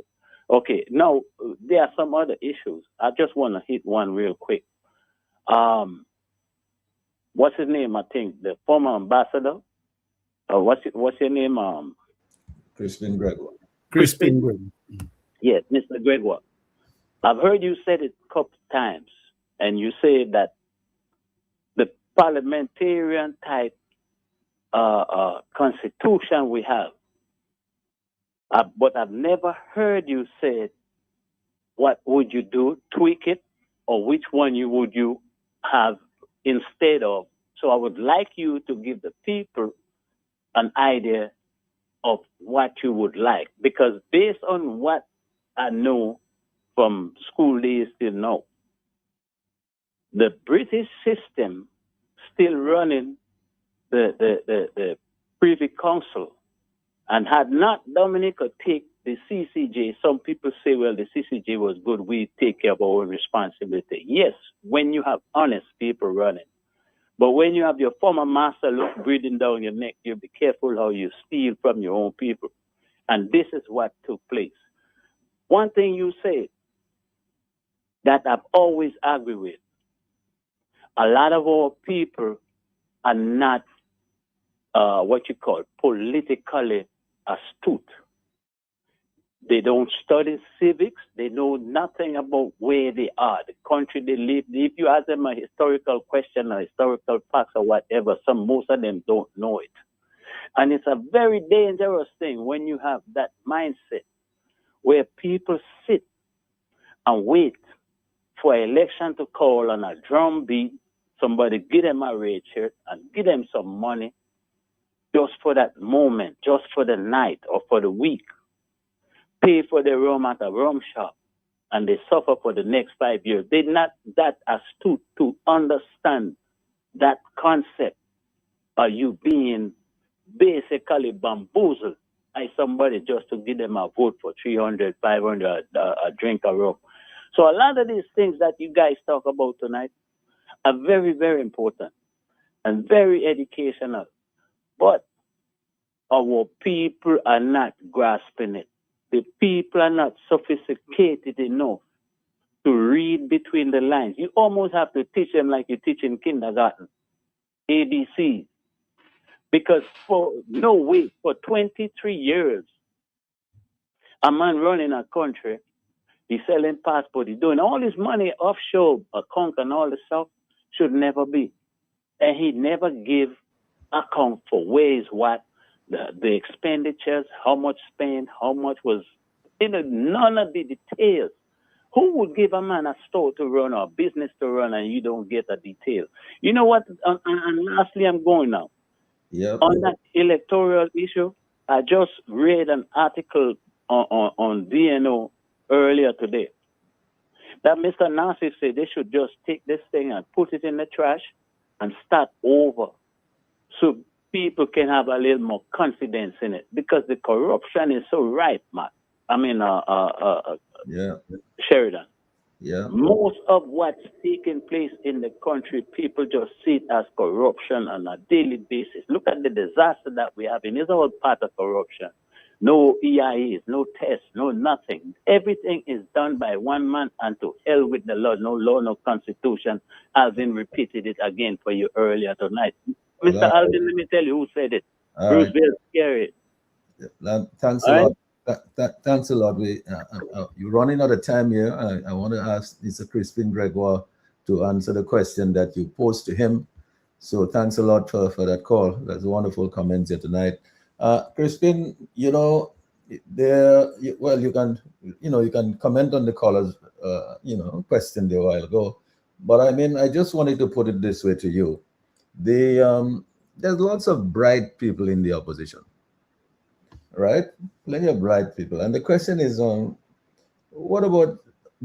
they really doing anything about this collaborative mechanism that we're talking about in preparation for what is coming? There is going to be an election at some point, but I personally feel that it could be by December this year.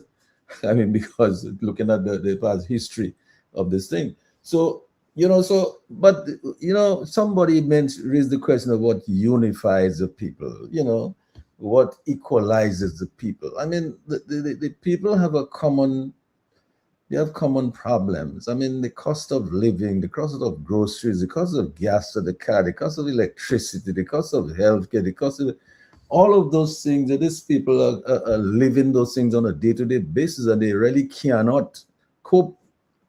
So it seems to me that the opposition, these bright people in the opposition, should be able to put their heads together and come up with a plan to give the people develop some trust in them, and to have hope and confidence that they could do better. Certainly, I don't think it's too late, but I think they should gear up to do something right now. Your thoughts, Crispin? You're muted. You need to unmute your mic.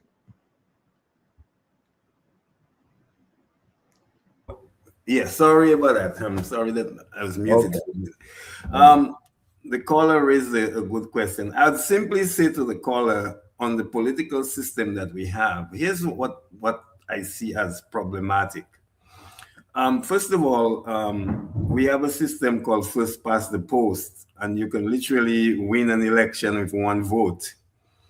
I think that that political system that the British gave us, maybe it works in England, but it doesn't work in our society.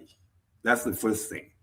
The second thing is that you have we've gone into a tradition where almost everybody who is elected has become a minister, and that's a serious problem, because so you have people who are on the executive branch, and they're also the ones making the laws.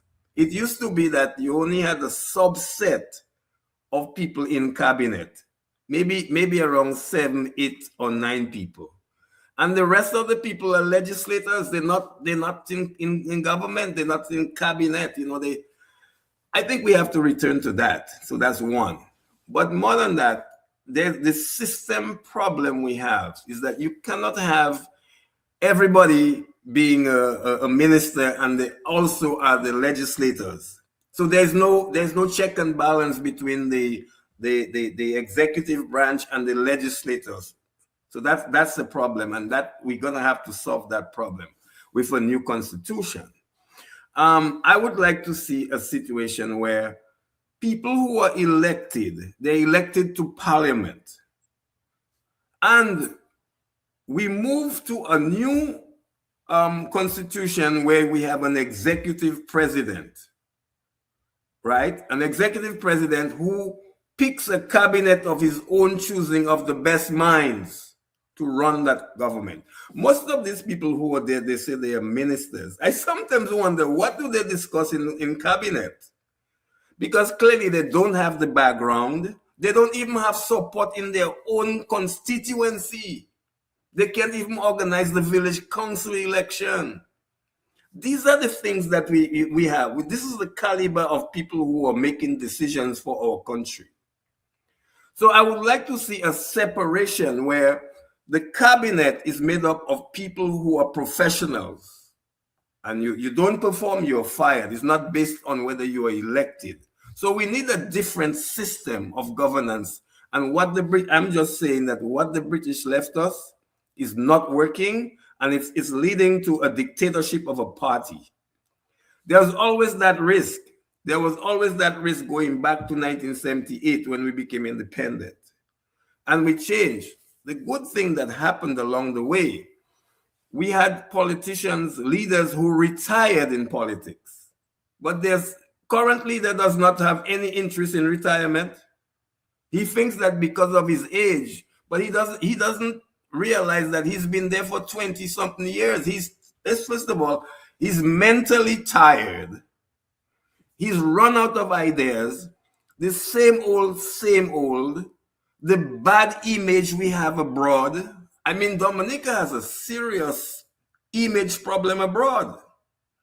And that's an F mark for a government if your image abroad is in tatters, as it is for this government.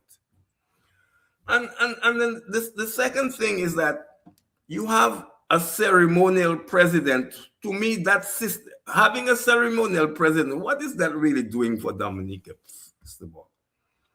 And then we've not implemented a core part of the Constitution, which is an ombudsperson for the checks and balances on this government, on any government. You got to have that in place. The account goes back to Simeon's point, accountability. So really, our system is half-baked, if you will. The political system we have is a half-baked political system that belongs in the garbage bin. Now, here's the other thing that really concerned me, and I have to comment on it, and that is the electoral reform. I always had a problem with the Prime Minister's overreach, as though he's giving us electoral reform. That's nonsense. He's one of the parties. He's one of the political parties. He happens to be the head. You can't decide for us, the Dominican people, you're giving us electoral reform. No, this has to be a participatory process. And most of all, for 15 years, that man is against electoral reform. He used the police against you because you're standing up that we must have electoral reform. I was in one of these protests when they used tear gas. Why? So I'm saying, and this electoral reform is a farce. First of all, you didn't put in any reform of the Electoral Commission, which is to me one of the most critical parts of the electoral reform. You have an electoral commission that cannot make consensus decisions. It's always a straight down along party lines. What's that? I think that I'm joining Mr. Nassif tonight, and I'm saying all of the members of the Electoral Reform Commission should resign.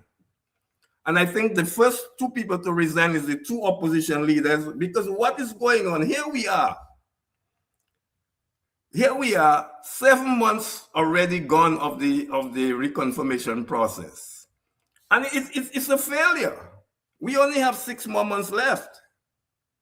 And everybody's going to try to get reconfirmed in 6 months. It's deliberate. This was a deliberate strategy by the Roosevelt Skerrit administration to stymie the whole reform process by not doing the reforms. Give a semblance they're doing the reforms, and the reforms, they are meaningless. I mean, in 3 months, you could have registered everybody in the country and have a new voters list. So we could have had a new voters list in 1 quarter. Here we are 6 months out, 7 months out, and we cannot even get 4,000 people, more than 4,000 people reconfirmed. This is crazy. So now, Mr. Skerrit, I heard him the other day, they asking him whether he'll call an election before the reconfirmation period. And he rather than say, no, I'm not going to do that because I have passed a law that says that there is a time period for the reform, and I'm not going to violate that. Why won't he say that? And I'm calling on him tonight. if we get to October and we don't have about 45,000 people registered, then this thing is a complete sham and a failure, and we're going to have to go back to the drawing boards. So things are not healthy, people of Dominica. Mr. Skerritt has tried to give himself advantage with this reform, and I am not in this business of he giving us reform. He has never been for reform, and he continues not to be for reform. So that is one thing. The other thing that is coming for us as a people is we have to seriously start talking about a new constitution. The electoral reform was not complete because we didn't want to do a reform of the constitutional provisions related to electoral reform. So we dance around it. It's not complete.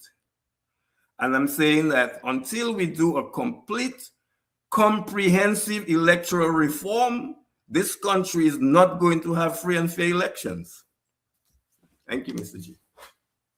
Well, thanks a lot, Christian. And one of the things that you forgot to mention is that in order to get a complete reform, you need to have campaign finance reform. And that, of course, is something that the government obviously, distance itself away from. Well, now, this government does not want to account. Remember Mr. Skerritt, and I told him that was wrong. I was involved with his campaign back in 2005, and he said, it's not your damn business where Labour Party gets its money. Of course, it's our business. It is our business, Mr. Skerritt. And you have to account. And if you don't account, then we will go to steps to make sure that this election that you're going to call next, it better be free and fair, Mr. Skerritt, because there will be legitimacy challenges for you outside Dominica. Because right now, what is facing you is the international community is very seized with the Dominica fraudulent electoral processes. And if you were to call another election and it's fraudulent, I don't think the international community is going to embrace the result of that election. And that is what you need to factor in your head. The second thing, and that I'm saying that to the Labour Party, which I used to be part of, which I'm not. I'm an independent now. I don't belong to any political party. And that is, if we decide that the next election is going to be spending big money and you not accounting where that money comes from, Mr. Skerritt, I think you're beginning to dig yourself into a box. I am saying that this election, there will be greater international scrutiny of what happens with the result of that election and the process in Dominica. Thank you. Yeah, thanks a lot, Crispin. The time is has a way of just running out on us on this program.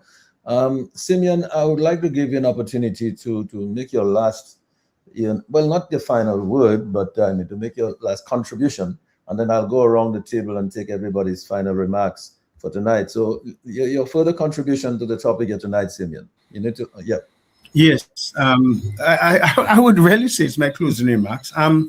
Okay. I'm a strong proponent of the view that we need enhanced government and public administration in Dominica. I think we have come too far away from what good governance and public accountability is. That's the first thing.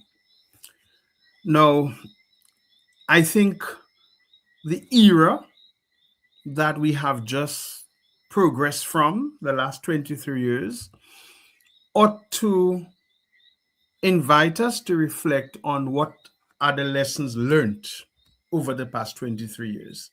I like the fact that Mr. Gregoire has said we have to re-examine the British system of governance and elect that we have inherited.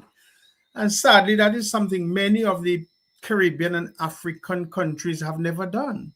They have taken the colonial method of everything hook, line, and sinker, and they have not developed anything germane or indigenous to their people or to the territories or the lands on which they rule, that can make it applicable to their regions. And so I have said over and over and over that we have to critically re-examine how we govern this country, Dominica. And we have to look very closely, just in ending, and I think if I want to say that's the lessons learned, I think we have to look very critically at the reform of local government and the reform of national government. I think I've said it before. I think, one, we need to reduce the number of constituencies in Dominica. That's the first thing. There are constituencies in Dominica with 700 voters, 800 voters. I mean, why is it that that's a waste of money? That's a waste of resources. I would like to propose tonight that we designate the constituencies in Dominica according to the 10 parishes that we have. So, for instance, when you look at the parish of St. Andrew, we have St. Andrews North and we have St. Andrews South. We look at St. David, we have St. David North and we have St. David South. Okay? And quite frankly, it's a waste of resources. And I think, in addition to that, we need to dismantle the unicameral system of government that we have. The lower house needs to have an upper chamber that can hold it accountable. I don't know if you want to call it Senate. I don't know what we want to call it. We can call it the CASIC, or whatever, if you want to give it a name. But the legislation that we have now needs a higher chamber for accountability. And I think we can reduce those constituencies in Dominica back to 12 or 13 by what I'm seeing, because the population of Dominica is decreasing, number one. Okay? And too many of those constituencies, how can you have somebody sitting in the House of Assembly representing 500 people? Does that make any sense? And getting a salary of $7,000 and a ministry, it just doesn't make any sense. I also think that we need to put into the Constitution the ministries of government. Any next government must decide, because you know something, Mr. Gregor, we have more ministries in Dominica than the United States of America, you know, and the United Kingdom. Can you imagine that? Well, we used to have we used to have 11 constituencies at one time, I think. Well, fine, but we have more ministries in Dominica than the United Kingdom and France and the United States. There are more ministers. Okay, and that is sad. That is a gross how you call it now, abuse of privilege and power and authority. And so I think if we devolve government of Dominica into local government, where we have something called municipalities, you know, where we have a wider geographical area being locally governed with one parliamentary representative, I think we have greater governmental accountability. And I think if we are to transition to better governance in Dominica, we have to look at reform of government in Dominican administration. And we need to separate the powers so we can have greater accountability. Never again in the history of Dominica must we have a government that think that it has absolute and total power. And I would like to rest that there tonight. So I think in closing, I want to say finally that, honest to God, I'm heartbroken sometimes, you know, when I speak to Dominicans. And every time I had the opportunity to just, I mean, yesterday I was with a group of about 13 different people, and it just saddens me to think that out of the 13, not one person could express hope in Dominica, and it's just sad. It's just sad. On top of the fact that we have a group of, many of our young people in Dominica have known one government and think that is the status quo we have now is the ideal. Strange enough. And with a deepening lack of a sense of history, where we have come from. You have to be repeatedly telling people in Dominica, this is how things were, and educating and informing them about Dominica.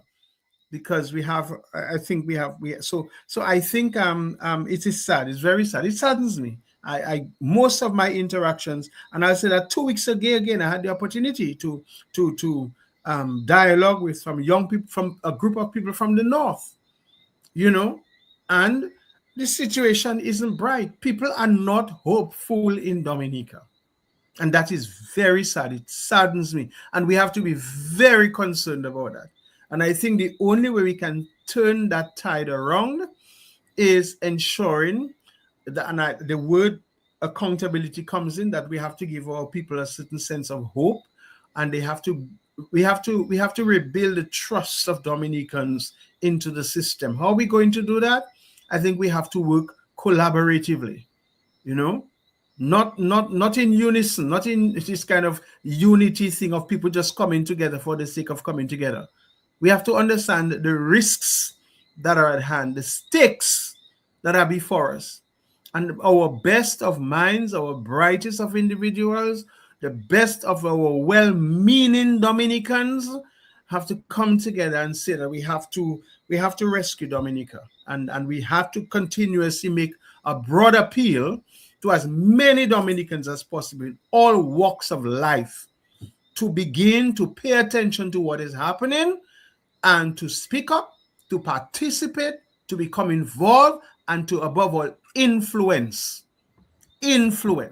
so that we can stem the tide of that very negative direction that Dominica is going. I don't want to look like it's gloom and doom, but I think the bright prospects of Dominica, that has become latent in terms of our culture and our agriculture, our young people.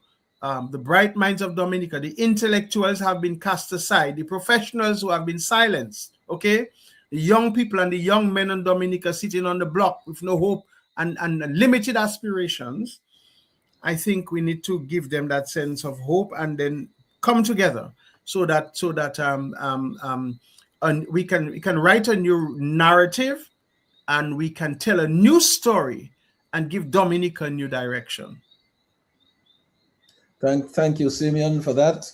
Alex, like I said before, I think the future of Dominica can be bright.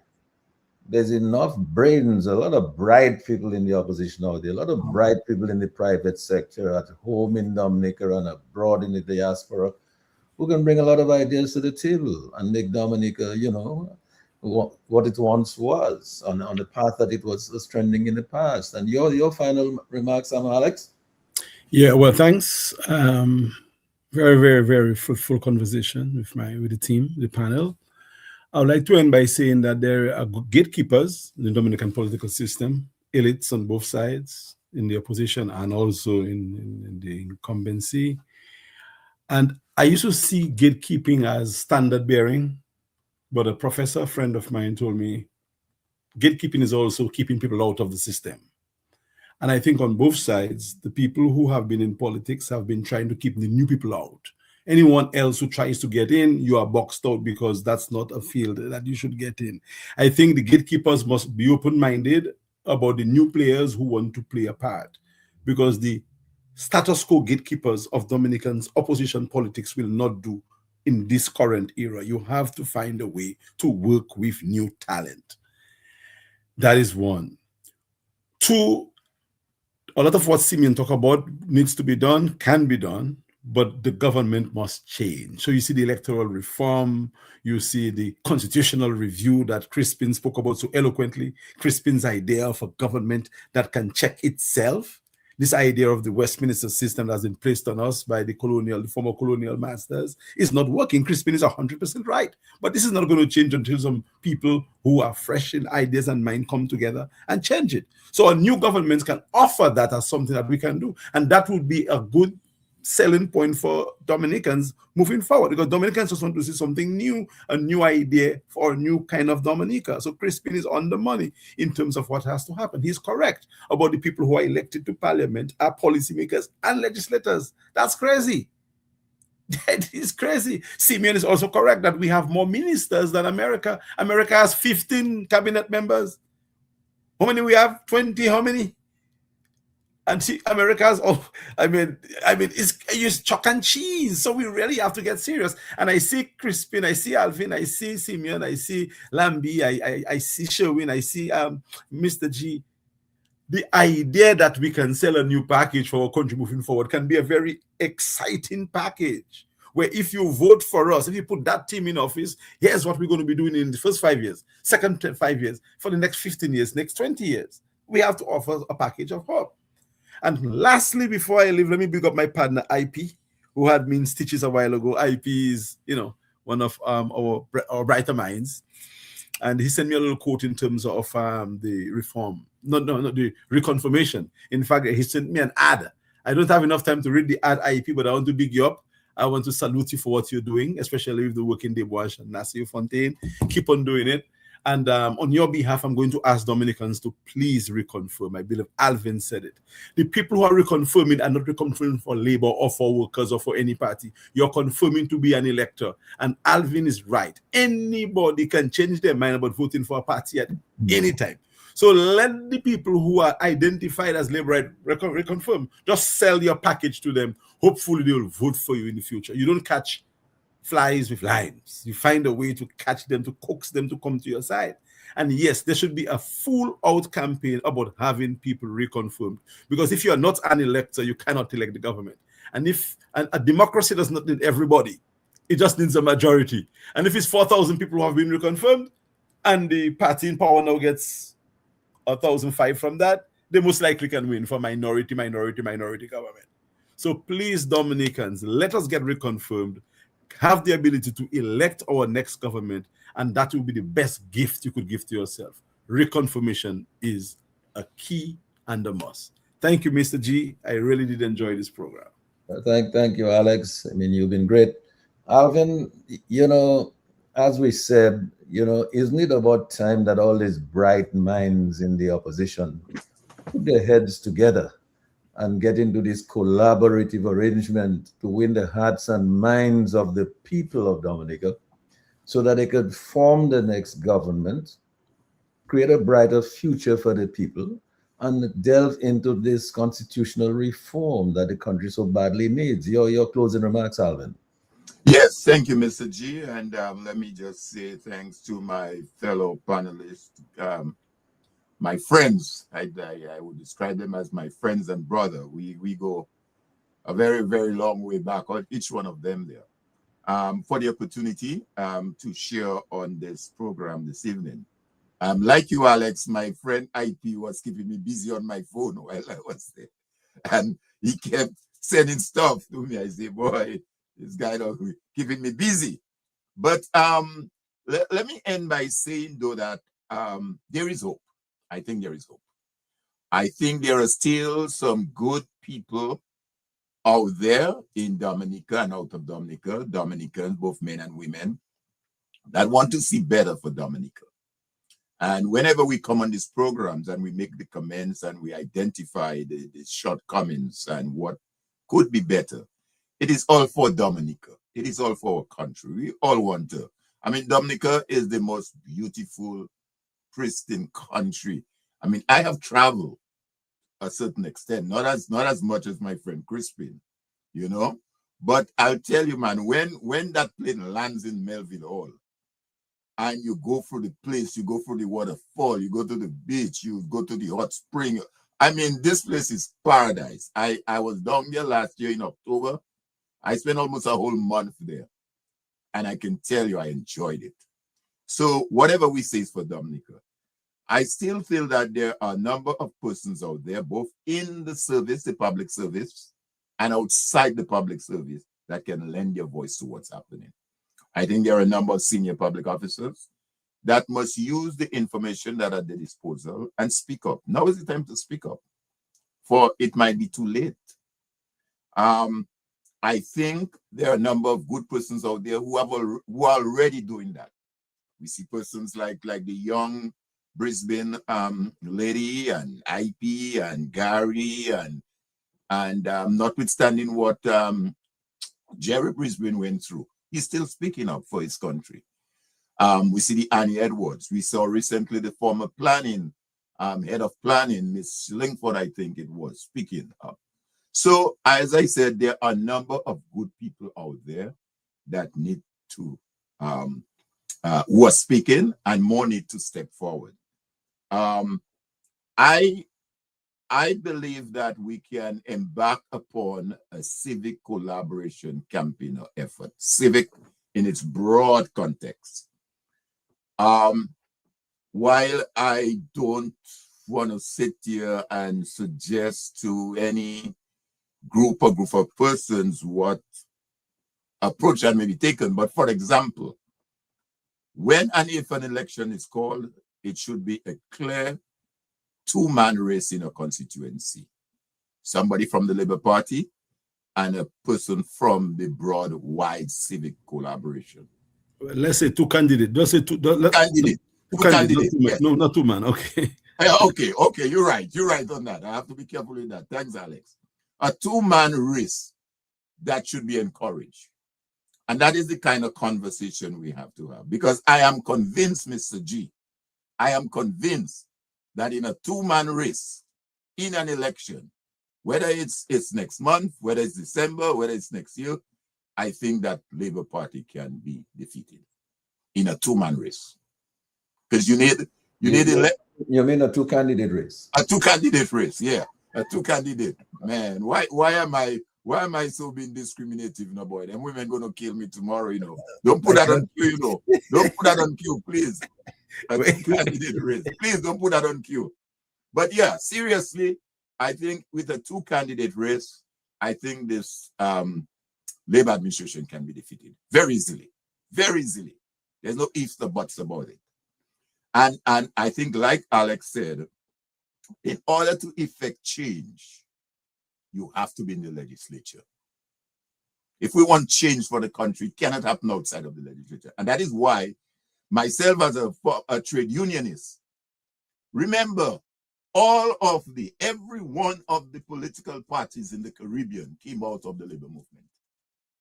The labor movement was the one who said, you know what, following the 1930s uprising and all what took place in the region, that yes, we want better working conditions. Yes, we want shorter hours. Yes, we want environment. But in order to achieve that, you have to have legislative authority.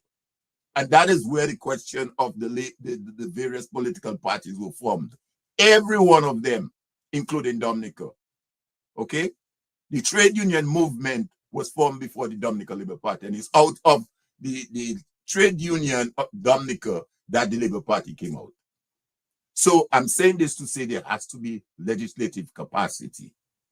And once we have legislative capacity with the right people in there, then we can begin to look at the things that we look. And that may be part of the program or the arrangement or the discussion moving forward. So like when the Committee for National Salvation said, hey, there's going to be an interim government, and these are the 1, 2, 3, 4, 5 steps matters that has to be taken. Maybe that's the kind of conversation we have to have too. Let me just say on the question of the constitutional reform, that been discussion we've had and actions been taken on that. Justice Telford judges, those of you may not recall, and I think Dr. Nicholas Liverpool as well. There was extensive work done on that. There is a document that was prepared on constitutional reform for Dominica, but like everything else, it never got moved further from the document, no implementation. It's like similarly we have right now all this discussion going on Debwash and Quarry. Do you know that there is a draft legislation to manage the operations of quarries in Dominica?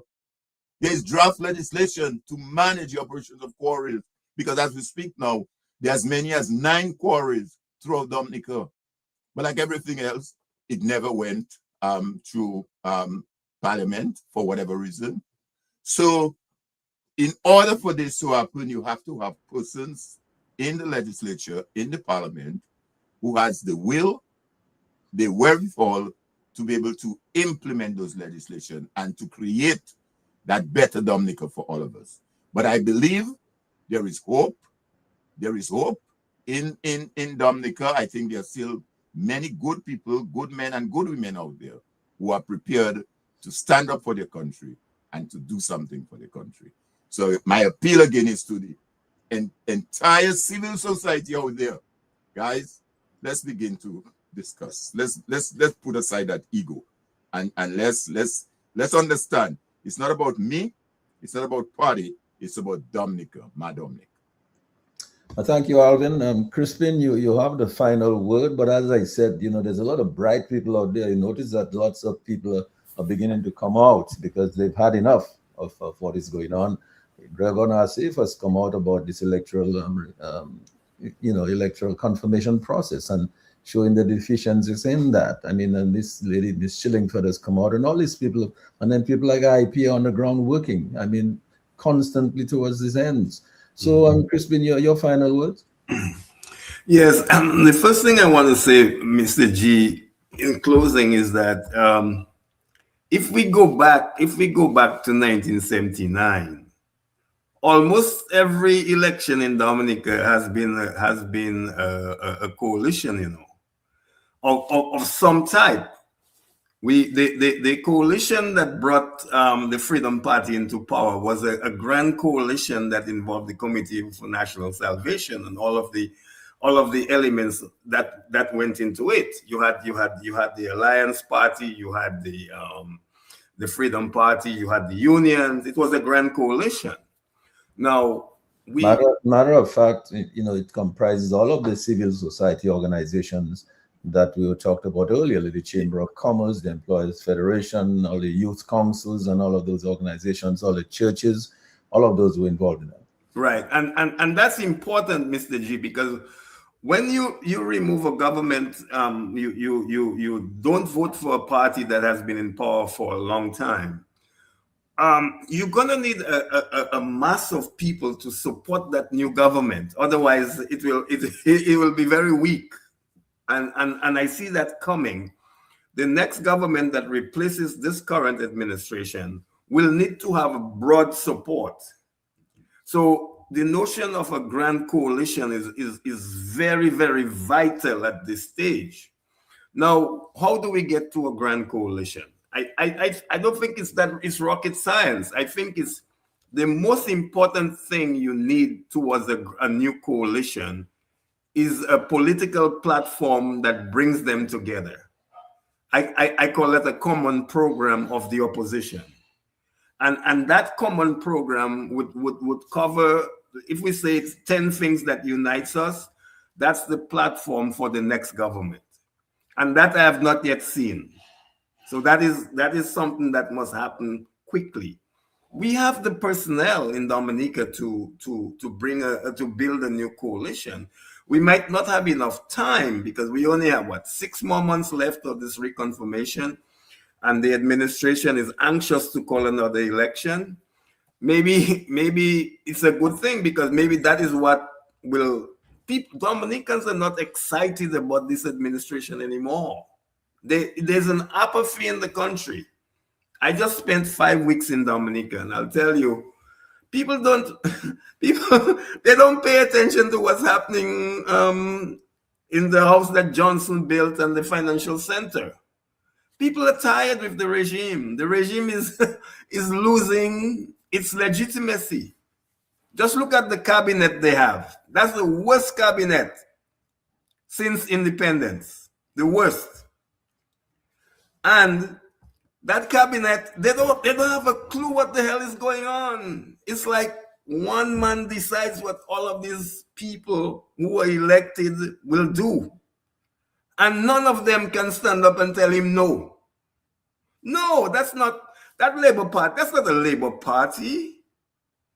No, that's not a party grounded in democratic principles that Mr. Leblanc taught us.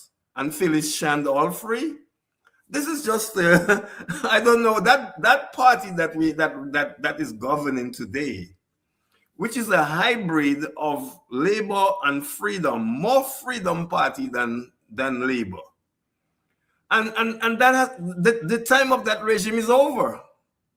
And the Prime Minister doesn't understand that he was there 20 years and has not done his succession. I don't know when he plans to do it. And anytime a leader served that long and has not dealt with his succession, we're facing a perilous future. That's all I'll say, Mr. G. Good night. Well, thanks a lot, Crispin. Simeon, would you like to have a final word on this before we close? I think I or did you make your final closing remarks? But your mic is muted. Yes. Yeah, I think I said my final word already, Okay. except to wish the fellow panelists good night, and to let me just honestly and sincerely ask Dominicans to keep the people in the Kalinago territory in their prayers tonight. Yeah, as I go to bed tonight, I've been speaking to some people. I spoke to some teachers today, some distant friends and church people and everything, and all isn't well there, and the people are sleeping, very concerned and in fear. So let's keep them in our prayers and in our thoughts. Very true. Yes, certainly we need to keep them in our prayers and in our thoughts, not just tonight, but in the coming days ahead. Well, gentlemen, just left for me to thank you so much for being on this panel tonight, and to thank so much the people who are listening to us on the radio, in their vehicles, on the internet, on their cell phones, and who are watching us and viewing us on YouTube. Thank you so much for staying with us throughout the night. And thank you, Lambi. Thank you, Sherwin. Thank you, Alex. Thank you, Simeon. Thank you, Crispin. Thank you, Alvin, being so gracious to be on the panel here tonight and to share all your words of wisdom with us. So that's all I have left to say. Just a very pleasant good night to everybody. Take care, everybody. Yes. Good night, Mr. J. Thanks, guys. All right. Yeah.